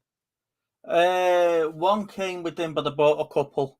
But yeah. How much did they cost you, Steve? I'm not saying on stream. No, I think you should tell us how much of a good deal you got on those, because I'm sure Lana would love to know. However, have you seen the ones? I was talking to Jackson and Shaw. I feel like I've been dodged a question there. I was talking to Jackson and Shaw the other day. Who's now Infinity Toys interview. And have you seen the ones that he's doing, which are the glow in the dark ones? No, but tell us about these acrylic plastic cases. No, you can get glow in the dark ones now that look like they've got blood splatter on them and stuff like that. And I think my Attack on Titans will look really, really good in these glow in the dark, blood splattered cases. Yeah. So yeah, I've seen them. Yeah, they do look cool. To be fair, you can get like 10 for 20 quid or something. So I'm going to get some of them. If they were hard plastic, how much would they be then? Probably a little bit more, but the yeah. So that's where I'm going to go. I'm going to get the glow in the dark, blood splattered cases for me Attack on Titans because I think that will look really, really cool. So Steve, how much have you spent that Lou doesn't know about? Oh, many hundreds of pounds. But the thing is that when I go and buy stuff from CEX, I usually use vouchers because I'm quite savvy when it comes to trading in stuff. So I'm all right. But I mean, to be fair, like I say, it's only I just wanted to protect my steelbooks with some cheap plastic cases. You see, they weren't like hard acrylic or anything. I didn't want to go that fucking stupid. You know, that's a lot of money for stuff like that. So mine's just this piece of plastic, 20 in a box for about a tenner. But it stops from getting scratched, Exactly, yeah. It seems sensible, really. Yeah. Yeah, I mean, do you know how much this was? Like, if you go on the actual Funko site, this is like £35. It was only £7. It's no bargains. Yeah. That's really, really good, mate. I go in Home Bargain and I go in B&M quite regularly to see what they've got. Home Bargain do they have plastic hard cases? Home Bargain seem to have the a lot of the Dungeons and Dragons at the moment. Yeah. I've been into about 6 different Home Bargains and they've all got the same collection. That and the Green Goblin. Like this one, Luke. I actually, I knew you'd show me that. That's a good one, that is. Yeah, it's always nice. Yeah.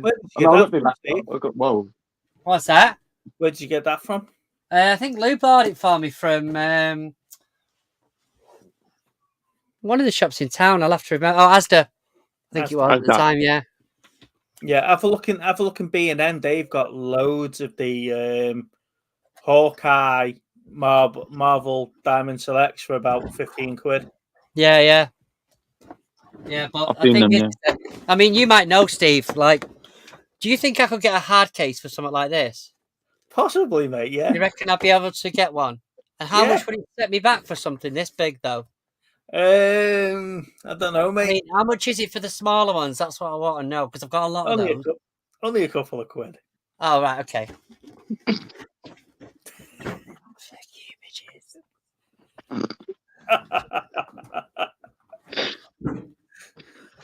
Keep going, Steve. Keep going.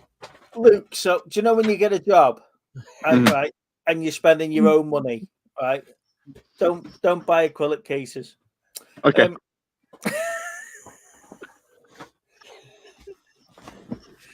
But yeah, so I mean, the thing is that the irony is that I had probably about 50 pops before I moved into this house, and I pretty much sold them all off. Apart from ones that have been bought for me as presents, like, and I was like, no, I'm done with that. I mean, I had literally a wall of pops, so I'm done with it. I'm done with it, and slowly but surely, because of things like Whatnot and that, I've sort of accumulated more than I had before, and I mean, some of them I could do without, but there's a lot of them especially in here. The ones in here, they're quite personal to me, like the Home Alone ones and stuff. Yeah. Really. So I do enjoy having them, but Jesus Christ, I think the Funko stuff has just gone absolutely mental in the last couple of years, hasn't it?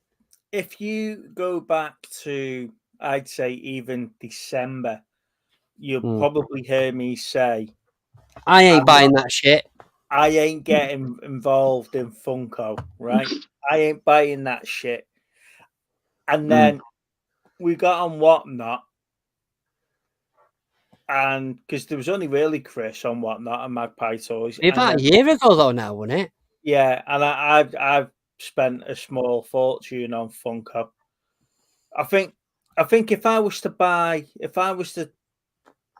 add up how much I've spent on Funko, I could probably have Teddy resprayed. Yeah. I mean, the one thing I will say about Funko though is a lot of the decent ones will hold the value, if not go up. So I think you're in a good position with some of them. You know, we'll lose on some, but I think especially as they get vaulted, you'll find that. I think my Attack on Titans are going to be where my money is. Yeah, the G.I. Joe not so much, and I've got a couple of the Halo ones. But like I say, that Cade 6 there, that's silly money now, and I got them 3 for a £5 in a boot sale because the bloke didn't know what he had. When you're playing with your own money, mate, and not your pocket money or whatever it is that you're spending at the moment, stay away from the acrylics. Monkey, good evening, sir. Evening, my friend. Good evening. Hi. Interesting fact. Did you know that I was actually on a couple episodes of Luke's channel? Oh, okay. You was, yeah. And and I don't know if I wore my clothing last time that I was talking about my favorite movie, but I hoped you were wearing clothing the last time you were talking. No, yes, I was. But I'm saying I don't know if I was wearing my hat and my shirt. Can you tell me if I was? Because if not, look, you was. I think I'm wearing the hat. Yeah. Yeah. But, hold on.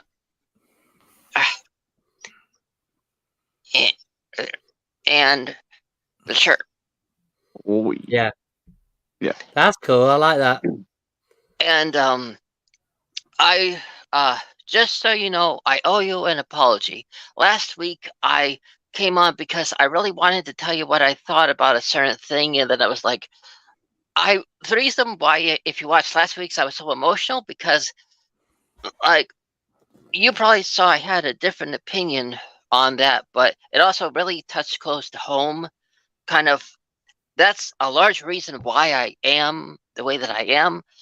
But that would require a lot longer of a time to talk about it. But what I will say is that's why I was really emotional. But the I will say you know that I was a fan of the Jodie Whittaker Doctor Who for the longest time. I was a big supporter of her until I watched the new season, and I put that as my favorite Doctor Who. But I mean, for years I played Skyrim, and in season 1 he's singing to the Goblin King. Right. And I mean, what better than to have a companion, a companion called Ruby Sunday? I mean, is that a link to Skyrim, is it? What? Is that a link to Skyrim? Is it Ruby Sunday? No. No. Okay. A arrow to the knee is. Okay. But I will say, I know a lot of people may be giving a amount of hate to a certain film, but I find it amazing, but not for what you may think. I watched a horror movie that, I mean, I instantly bought it. It was a blind buy because I could tell I was going to enjoy it. I love the game Alice and what's it called? The PS3 game, the Return to one. But this one was better because this one right here. Because in this one you find out that back in the time of the author of Alice in Wonderland, it was inspired. The author was inspired by where he stayed, and that you find out the name of the actual that he stayed in like a mansion or something, and that each of the characters, the Mad Hatter, the Walrus, all of them were based off of real serial killers, and you find out that it number one, it doesn't show anything that it shouldn't. So no nudity, nothing, no intense gore. But it's able to tell a story that, and she escapes at the end, but then the twist is amazing. But I love it because they take a fictional tale and they show that it was inspired by real people, that it's not a story that are real monsters, that people can be monsters. Alice in Wonderland was written in a place called Daresbury here in Cheshire. It's about 5-10 minutes up the road from us. And you can go to the cemetery where he was writing the middle chapters of the book. He used to lean up against the headstones at night and write the chapters of the book. And that's filmed. That was written about 10-15 minutes up the road from us. Wow. And and if I may go back to the Doctor Who, I really loved that the episode. Well, one of the episodes had to do with the Beatles. Episode 2 of Doctor Who. Mm-hmm. Mm-hmm. It had to do with the Beatles, and I really loved that. I mean, they really nailed, like, when they're talking about how he talks about how he wakes up in the morning and he hears a G, and then he hears a D, and the whole workings of how music comes to you. They really nailed it, Yeah. Yeah. And I loved how the first episode started with a song, and then in the Beatles one, they show you where the melody comes from, like the feeling and how it can just come to you right when you wake up, and that it's really what life is all about, And they just really do a good job in showing you that if you take out the heart and soul out of music, it's nothing. That the whole world lives on music. That's what makes. But I tell you, the last episode called Boom, that killed me. Really sad. Where were you when we had Michael on, Monkey? Because Michael was talking about Doctor Who. You two would have had a good conversation. Yeah. Oh, when was that? Earlier on. Oh.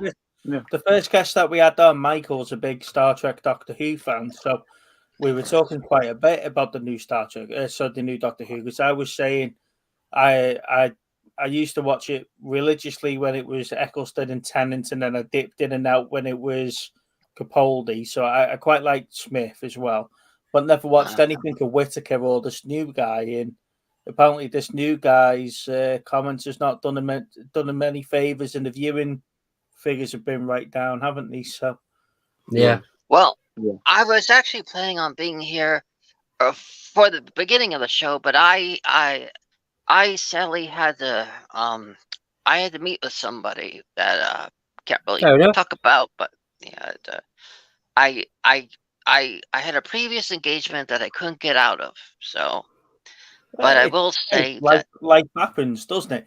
So we'll have to get you and Michael back on at some point, and we can talk Doctor Who. Yeah, definitely. And Steve and I can take a back seat and let you two go at it for a bit. Yeah, that'd be interesting. Luke, where were you at with the new Doctor Who? Because I caught parts of previous streams where you've been sort of delving into it again and stuff like that. So where's your thoughts on it, and where do you lie? I mean, this Doctor's okay. I mean, I don't mind Ncuti Gatwa. He's okay, but as I said yesterday on my stream when I was talking with Michael about it and Lewis, it's not. It's been the ratings have gone down a lot since Jodie Whittaker and David Tennant's come back as well. The ratings have gone down a lot. Yeah, but I still think that it's okay. I mean, I didn't mind the first episode. I did not like at all with the space babies. I mean, I didn't hate it. It was okay. Episode 2 was better than number 1, but 3 was awesome. Boom was brilliant. That was Doctor Who. Doctor Who come back in number 3. I mean, I've heard Marcus said yesterday that in number 4, Doctor Who's not going to be in it when there's a start and a finish. It's going to focus on Ruby Sunday. I'm not really looking forward to that. But I've done it before, don't know, with David Tennant when he wasn't in any of the episodes. Well, not all of their season, but through 2 episodes, I think it was. Mm-hmm. But yeah, I still love Doctor Who either way, so I still like it. I'll still watch it, but yeah, it's not as good as it used to be. I didn't mind the episodes where Tennant wasn't in it though, because they were sort of focusing on Rose and her family during the Cybermen episodes, for example. So I didn't mean that. I didn't mind that because that was more humans understanding what was going on. Where in previous sort of Cyberman episodes and Dalek episodes, the general population didn't really know what was going on around the corner. You know, you've got 15 Daleks running up and down the street, but around the corner you've got little Joe Bloggs walking into Poundland carrying on his normal day. Yeah. You know, and those episodes with Tennant were sort of like global events, and I can't remember where he was and why he wasn't in it. I think they trapped him somewhere, didn't they? At the end of one episode, and he escaped towards the end of another. But yeah, I didn't mind that. Yeah. If I may say, here in the United States, that was not the first episode that we got. The first episode we got of the new Doctor Who was the one that has to do with Ruby Sunday and the Goblin King. That was the first one we got in the States. The Church from Ruby Road. Yeah. So Luke, that's why I'm saying that when I was talking about how we got the song in that one, that's the one I was talking about. That episode. Yeah. That was a good special. What? I said that was a good special. That was. What? I think it was a good special. Oh yeah, but I will say I really hope they don't go a certain route. Since they already introduced time travel in that episode, like specifically happened to do with Ruby, and him going back to when she was left there at the church. I really hope that the one under the cloak is not Ruby Sunday. That is her, like at the end of the season. You know, like I hope it's not. I mean, like we're in, and it just seems like this season. It's like when he's looking at the one child in the crib, he says he was adopted. I mean, I don't know. It's going. I hope it doesn't go the way I think it's going to go. Where they wrote this in a way where we're getting another River Song and Amy Pond type of scenario, aren't they? Where it's a paradox. They know who it is right from the off, and it's a loop back. So it's just another River Song, and I don't think the payoff for it is going to be as good, because if I remember that episode where Matt Smith finds out who she is, that was quite an emotional sort of. Once he tees it up and he's got all those ducks in order and he knows who it is, it was and it's just that trigger moment where he was putting it all together, and she's just going, "Yeah, it's me." And then the writing all changed on the side of the playpen, didn't it, or the cot or whatever it was. And that was quite good the way they did that. But with this one, it's sort of like, there she is there. Oh, okay, you're the one that's left her on the doorstep. So you've put yourself in a time loop here, so you can go and help him. So, that's what I got from reading the episode synopsis and watching a review or two. It might be what I think they'll do for like the Christmas special, because I know there's going to be a Christmas special this year.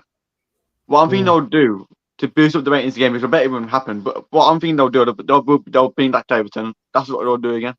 If the Satan's are going this down, they will have to bring him back, or Matt Smith or something to kick it back a bit. But if they do that, they already know that it won't happen, because the ratings when David Tennant come back, it didn't really go up. It still went down there.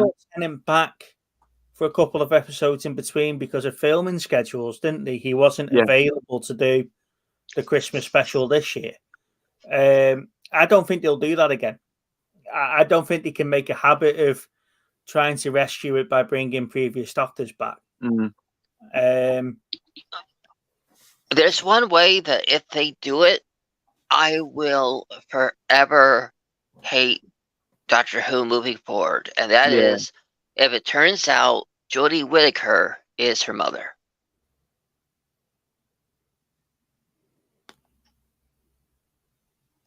Well, there's nothing stopping Time Lords from having kids. Oh, well. There's nothing stopping biologically the Time Lords having kids. Yeah. It is just more the fact of, they've never explored that scenario. It could be worse. It could be a case that, Peter Capaldi pregnated Jodie Whittaker's doctor in the regeneration process, and she's the bastard daughter of the same Time Lord in two different generations. I don't know. That's probably the way they can go with it these days with all the PC and let me put it a different way. David Tennant, his story ended off really well, and her story ended way that I accepted. But when they brought back David Tennant, look what happened. And I just don't. I guess you could say I've had enough of Jodie Whittaker, and I don't want her to get another ending. I didn't like it when I didn't like the episodes where David Tennant came back only because of what he had to go through, and I was fine with his original ending. I didn't like them giving him a second ending. I don't know. I love Tennant's ending. I thought him crying, he doesn't want to go. Then the whole scene with him and Rose on the beach while they were talking. And I thought that was a quite good ending. Matt Smith's one was okay. Eccleston's was just like, I ain't doing this again. Bang! Here we go. And oh fucking hell, who's this? Who's this coming in here now? Oh, it's David Tennant. But no one really knew who Tennant was, But when Tennant did come back, the BBC thought this was going to get a lot of attention because David Tennant's back, which it did for Power of the Doctor. That was an amazing special. But then when it come back to like the Star Beast, Well Beyond, and the Giggle, Doctor Who still was down because it didn't go up, because the episodes, the storyline, didn't make sense. The story, the actual story itself, didn't make sense. I mean, in episode 2, it was just them stuck on the ship all the way through number 2. Yeah, there you go. Nem says the 14th Doctor actually had kids with the daughter of the 5th Doctor. But if I may ask you, Luke, what did you think about the neighbor in the season 14 breaking the fourth wall at the end, being like, haven't you ever seen a TARDIS? I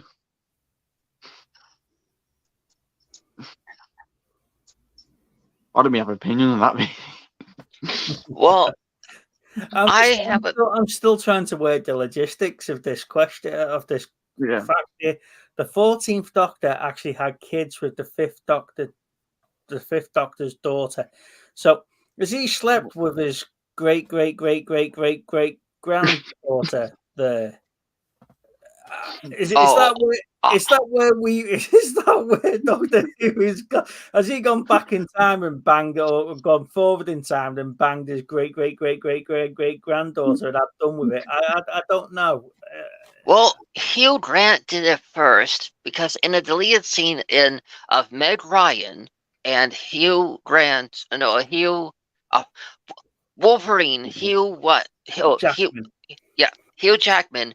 In a deleted scene, you find out that the descendant of the Duke was doing his great grandmother, because Meg Ryan turns out to be his great grandmother. So it's a scene that takes place in the cab when they figure out that all the time he was in a relationship with her, he was doing his great grandmother. They deleted that deleted scene. It's on the DVD. But so when you're talking about the Time Lords doing the other Time Lords, Hugh Grant and Meg Ryan did it first. And there was time travel in that one too. Right. I don't know. Well, I'm going to have to work it out because the Doctor Who's family tree is more like a family bush now. I'm going to have to sit down and try and work this out. It's like it's like the bloodline in wrestling. I'm telling you. Right, ladies and gentlemen, I'm going to call it a day. Sorry, Luke, what were you going to say there, mate? No, I was saying about Doctor Who that I don't know how. I mean, they've only lost so many subscribers, not only because of Disney as well, but because of the actual storyline. If they make the storyline good, they'll get more viewers that way. If they make the stories, that's all they've got to do. Is make them better. Yeah. That's all they've got to do. I don't think this is anything to do with Disney. I think with the whole this started with the whole Jodie Whittaker sort of appointment. Yeah. Doctor Who, and it sort of led BBC down a route of shit. Where are we going with this now? You know, and because of the tones and the setup they had with her, this has just led them down this garden path.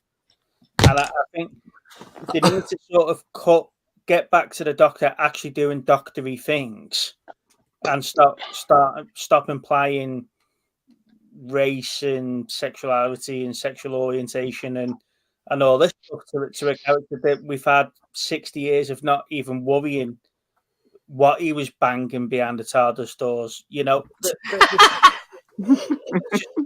let's just get on. You know, we don't need to know Doctor Who and Time Lord sperm. Even the Doctor Who has needs, you know.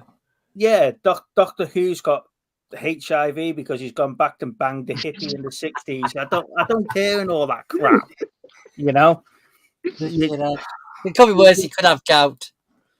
Yeah, you might as well send Doctor Who back to Tom Hanks in Philadelphia, and there we go. We now just got a new string to that story.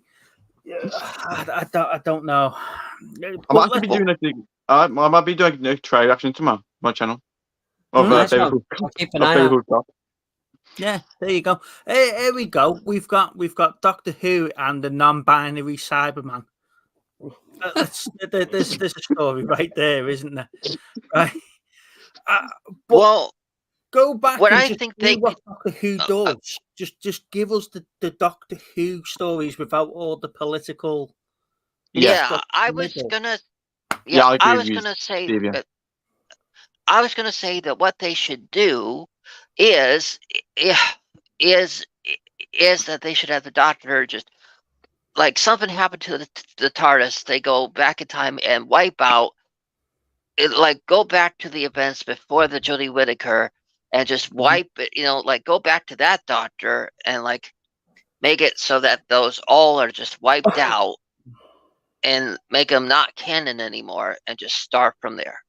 I don't think they even need to do that, Monkey. I think they need to have an explosion on the TARDIS, and we've got the Whittaker stories, we've got these new stories, we've got an explosion on the TARDIS that resets something in it. We find out not that there's anything wrong with the Doctor, but it resets him to only concentrate on the main objective of the episode and not build 2-3 seasons ahead of where we think he's going to go, and Well, just bring it back, just dial it back a little bit, you know.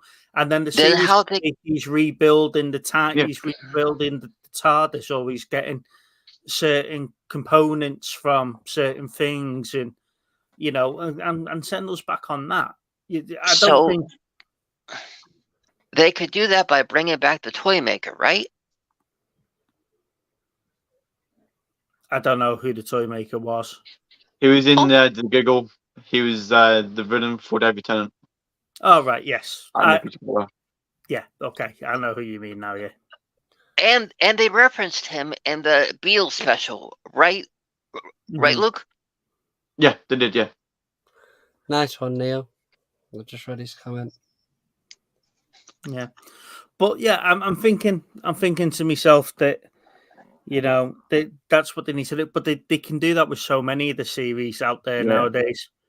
You know, we don't need it. The prime example was the character from, and I keep going back to this as an example, the pilot from Jurassic Park Dominion, when she come out and she said my character's a lesbian or whatever, and I was like, that's cool, great, thank you. Is that a relevance to anything your character's going to be doing in the film? No. Well, Why tell me? that reminds me of Why tell that me? reminds Do I really need to know that? You know? that reminds me of that one with Chris Pratt and the kid from Spider-Man, Tom Holland, the one they did with where trolls and dragons and all that stuff. Yeah. Where you find out the police officer is has a lesbian lover. I mean, it's a Disney Pixar film. We didn't need to know that. It had nothing to do with the story, and that rapper got canceled because of it. Don't get me wrong. If you've got a particular character point that moves the story on, or is part of the story arc for that character, then yeah, that's great. But she had a couple of little throwaway one-liners in the film where she's talking to a couple of members of staff from Jurassic World and stuff like that. And it's like, oh, you're Sophie. Do you remember that night that we were in Belgium or wherever it was? I could have got that particular point from that moment, but in all the press conferences to say my character's a lesbian, I don't think we needed that to progress anything in the film. And I think that's what's happening here with Doctor Who. There's with the Jodie Whittaker one and the new one, there's all these little throwaway sort of stuff. As I said before, I don't care who he's banging behind the TARDIS doors. You know, it could be, you know, it could be a fucking squid monster from the planet fucking whatever. I don't care. Is it moving the story on? Probably not. But we don't need to tick those boxes to do that.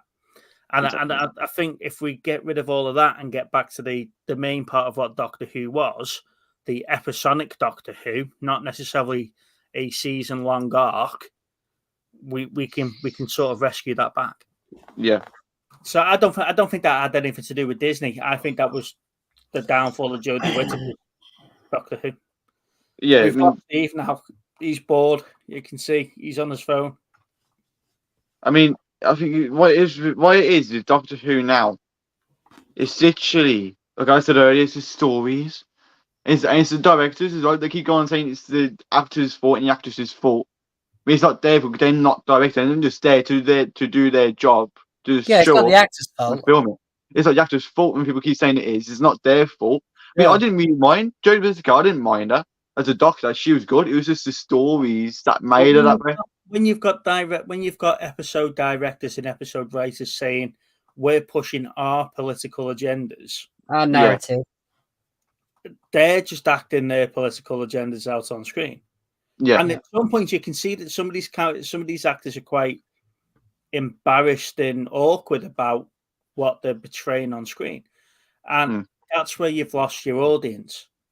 Yeah, you know, and you know, I think the best thing that could happen to these is that we have a British writers' strike, and then we just replace the whole team of writers. You know, you've got what was the series, Steve, where they were saying the writers were told to ignore the core data, the core law. Was it Halo? Was it Halo? Might have been. You know, ignore the expanded universe, ignore the law of the games, and go and write your own characters. Go and write. And I think that's what's happened here with Doctor Who. I think they forgot the show's history. Yeah, they've just forgotten it all. They don't know what they're doing anymore. They just don't know what they're doing. If in my opinion, if you don't know what you're going to do with the stories next, just say, okay, that was it. No more Doctor Who. If you're not sure what to do, you just leave it. Making it doing it. Yeah. Give us a couple of years break and then come back and then go. And then come back. Yeah. Yeah. What made it great? What made people dial in? And what made people dial in was not knowing if the Doctor was going to get through one episode to the next. Yeah. No, he'd done it for 10 seasons previously before for about 30 years. Yeah. I mean, in my opinion, this is my opinion. The best Doctor for me, the best two Doctors for me, is Dyer Tennant and Matt Smith. Like I said yesterday, them two are the favourites. Them two are my favourite because them two had brilliant stories all the way through their season. It was stories that was Doctor Who. In Peter McCauley had good stories as well. He did have good stories, and some of Jodie's stories was okay. Yeah, but they wasn't as good as like Dave Tennant and Matt Smith was. Right. But even then, the bad guys that were introduced in those two series are really, really good. You know, the motion angels and stuff like that. Yeah. You know, they snuck up on you and stuff like that. Yeah. They were great introduced bad guys to a series where they needed it.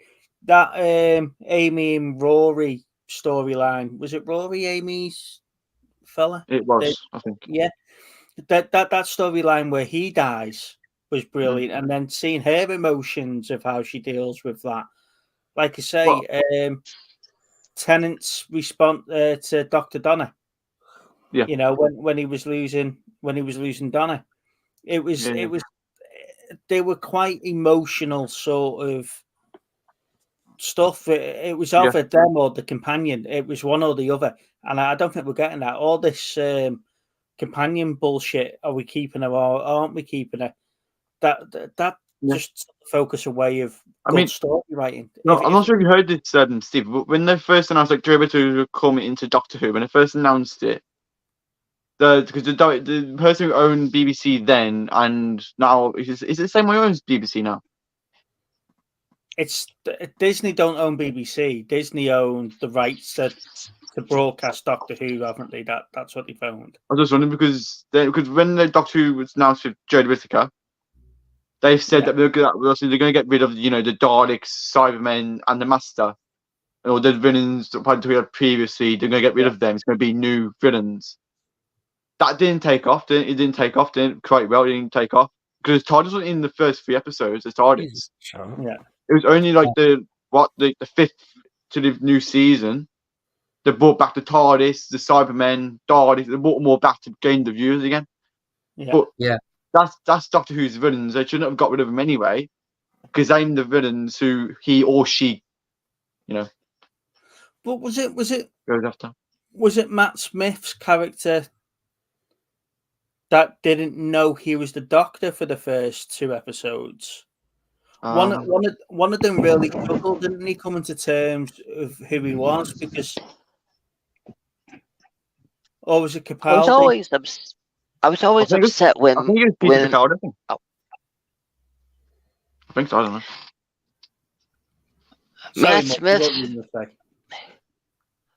Matt Smith being now he's remembered for being Morbius's brother. Think of that legacy. I don't know. Morpheus. I still remember Matt Smith as a Terminator. Well, I bet he wishes he could terminate him being in. He was in Morbius. Genesis, wasn't he? I actually liked him in Morbius. I thought he was a good villain.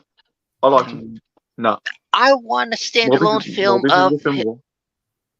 I want a standalone film of that one doctor that was the love interest that became a vampire in the last couple minutes.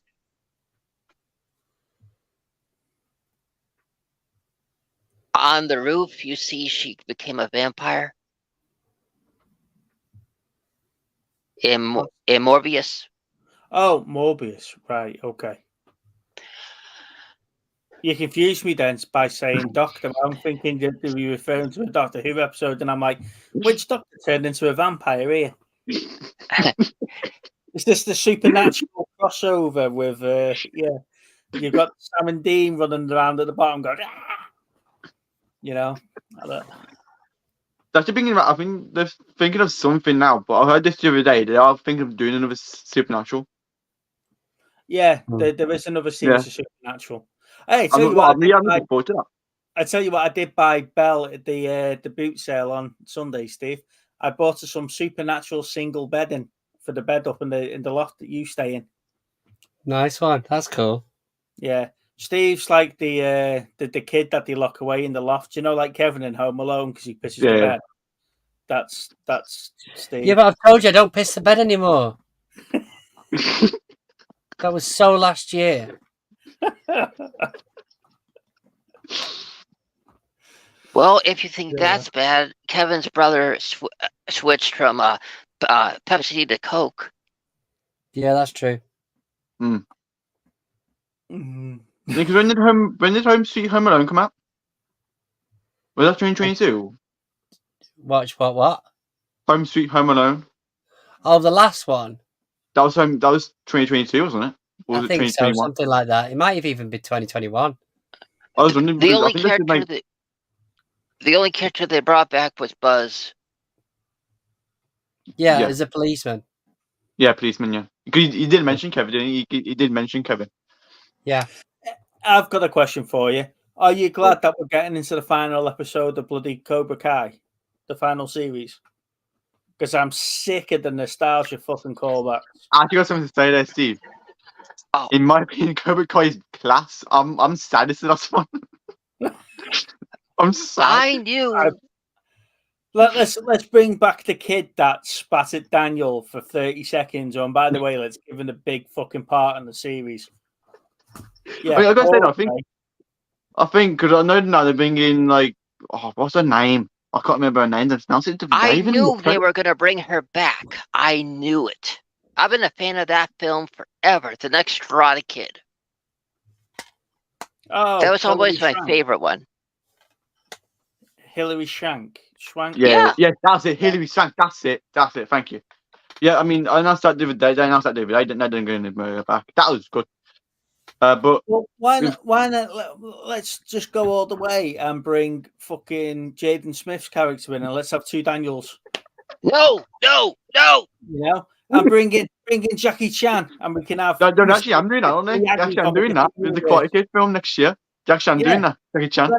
Let's bring Jackie Chan in and have Mr. Miyagi from a different timeline. Oh, stop your whinging. You know. Oh look, who's opened another dojo in the valley. Oh, it's Jackie Chan as Mr. Miyagi. Like takeaways of modern day, innit? And hairdressers. They're everywhere. Why not just go the whole fucking hog? You know? I think, why is it Cobra Kai? Oh, you're not my Daniel, son. I never fixed your bike. Bloody whinging.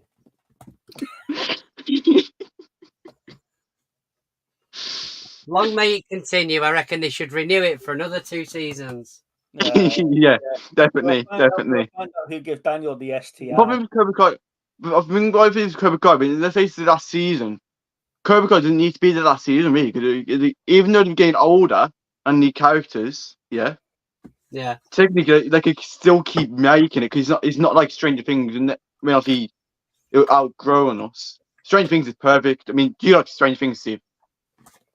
Yeah, I watched Stranger Things. Yeah, do you like that? The thing with Stranger Things though is that I can understand why they're ending that because they are going from being like 6 to being teenagers and adults being 30, right? And Yeah. you can see that in the last series, they are getting really old. Cobra Kai's not really tied into what they are and they're not. But the thing with Cobra Kai for me is the fact that Daniel's the bully and he's the main character in all of this. But it's the fact when they bring in characters that were only bit parts in films back in. It's like we had that whole thing where Daniel, the love interest mate, was in it from the third film. It wasn't even the love interest. It was like, oh, you used to date my mate. Well, you're in it for fucking 4 episodes. Who the fuck are you? You know, were you one of the fucking girls that said Daniel's a dickhead in the fucking arcade in the third film? What the fuck are you doing here for, silly bitch? Go on, fuck off. You know, why are you fucking wasting my time? This is what happens to him after he gets past 9 o'clock, guys. You're just wasting my fucking time. Dragging out bullshit that I don't need to fucking see. Right? This reminds me of in Seinfeld, in the last couple episodes, they bring back everybody for that court case that had a little part. They brought back the lady that Jerry stole the bread from. They brought back all the little characters that they had these little 2-second moments with that showed up. Even Elaine's boyfriends, they just brought them back to be like, yeah, that was her, and yeah, he took my bread. I was like, oh, really? You bring them back for just 2 seconds? Well, there you go. That's 2 episodes in the new Cobra Kai season, just there. You know? Oh, Daniel, you put petrol in my petrol station 18 years ago, and you had that yellow shitty car. Do you remember me? No. Oh, okay. Well, here's my 2-episode backstory. What the fuck? And remember when you mentioned Twilight? See? Look at that. Twilight. Yep, 4K. 4K. Are they in the next episode of Cobra Kai? Are they going to bring them back as, you know, martial arts vampires? They can That should be a good idea. They can only kumite at night. If they're going to bring in a miserable git, aren't you? No, I'm not a miserable git. I just hate lazy writing. Oh, Daniel. What can we do this year? I know, we'll bring back that cow. All right? Yeah. Bring it back in. Come on. What's Elizabeth Shue doing these days? Nothing. Right. She needs a pay deal. Come on, let's bring her in for 2 episodes and you can sit there and eat rice. Yeah. They're filming Hong Kong, I think, this year. So I think they went to China and filmed some bits because the Seikei Taikai. Yeah. I think that's actually holding place in China or Spain, something like that. I don't know. I'm going to end up watching Cobra Kai because it's like Stranger Things. I can't get my head around Stranger Things. I'm not really a big fan of Stranger Things, but I have to watch it to see how the story's finishing now because I've invested. That season 3, Steve, you slated me for saying it, but season 3 of Stranger Things was just a filler series. Yeah. Because season 4 was building up to the big finish. Yeah, I agree with you on that. To throw away. Yeah. But did you hear the news about Stranger Things? What's happening? It's been delayed. We're not going to get it till later. They're just now filming. There was a problem. It's 2026, isn't it? 2026 is get released. The same May and April now. I don't know. Right. You see, I don't know. By this point, Millie Bobby Brown's probably an OnlyFans porno star, not really interested in doing the final season of Stranger Things. She has a clothing line now. She has a clothing line. I think they're doing Damsel 2. They're doing what? A Damsel 2. Do a Damsel. That show, that film that that she was in. Oh, are they? Yeah. They're making number 2 of that, I think. And I know the home's free. And I thought she was gonna, and the film you just mentioned, the sequel, the one with Henry Cavill. Oh, no, home. The Enola Holmes. I thought they were doing another one of those. Kissing the co-star and the coach because he didn't know she was doing it. Do you know that scene where he's going off and he's going to sleep with the blonde bird, and she says, "No, sleep with me," and kisses him. Right? That wasn't scripted. That kiss, and he didn't know what was going on, and he complained to the production staff that she took advantage of him, and she got done for that. I gotta say, I never liked Enola Holmes 1 and 2. I hated them both. I never liked them. I mean, I liked Sherlock Holmes. For me, there was no point in making Enola Holmes 1 or 2. There's no point in making them because there wasn't as good. There wasn't as good as I thought it would be. I mean, Millie Bobby Brown's perfect in Stranger Things. You could have been a lot better than that. Yeah, I think the whole idea of Enola Holmes was to give them a female Sherlock Holmes. Yeah, I completely agree with Luke. It was unnecessary.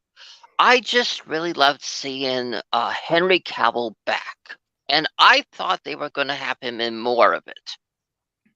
But the whole point was Sherlock's not in it at all, because it's his younger sister sorting the crimes, trying to be Sherlock. That's the whole idea behind it, is that she's the female Sherlock in a sense, and then what? As the big draw in to say, look, it is a Sherlock Holmes story, is Sherlock Holmes and his brother and. Is it Meinfeld, his brother? And there you go. You've got the two big actors there, and then they move on from that, and he goes off and does his own stuff. Well, when it was not being released yet, and all we had was a trailer, what they showed in the trailer was that scene of Sherlock and her under the tree talking, and that's what made me think he was going to be in it longer. And so then a few weeks go by, and then the movie comes out, and I was let down because that clip is all they let us see until it was released. They've got to draw you in somehow. Yeah. I'm gonna go now. Okay. Well, we're all gonna go now, mate, because Mr. Miyagi's off to fix your fucking bike and then gonna appear in a different timeline of whatever else. Anyway. Ladies and gentlemen, thank you for joining us on another week of Movie Chats. Little Steve's been a boring twat for the last hour. And sorry, we've been talking about what, Doctor Who for the last 45 minutes. I can't find the outro now. Don't blame Mr. Blame me. I brought it up, not Big Steve. Hey, look, I don't know. I would have talked shit about Cobra Kai being a load of bollocks anyway if you weren't here. So I just apologise for Bye, everybody. Bye. Gilly, bye.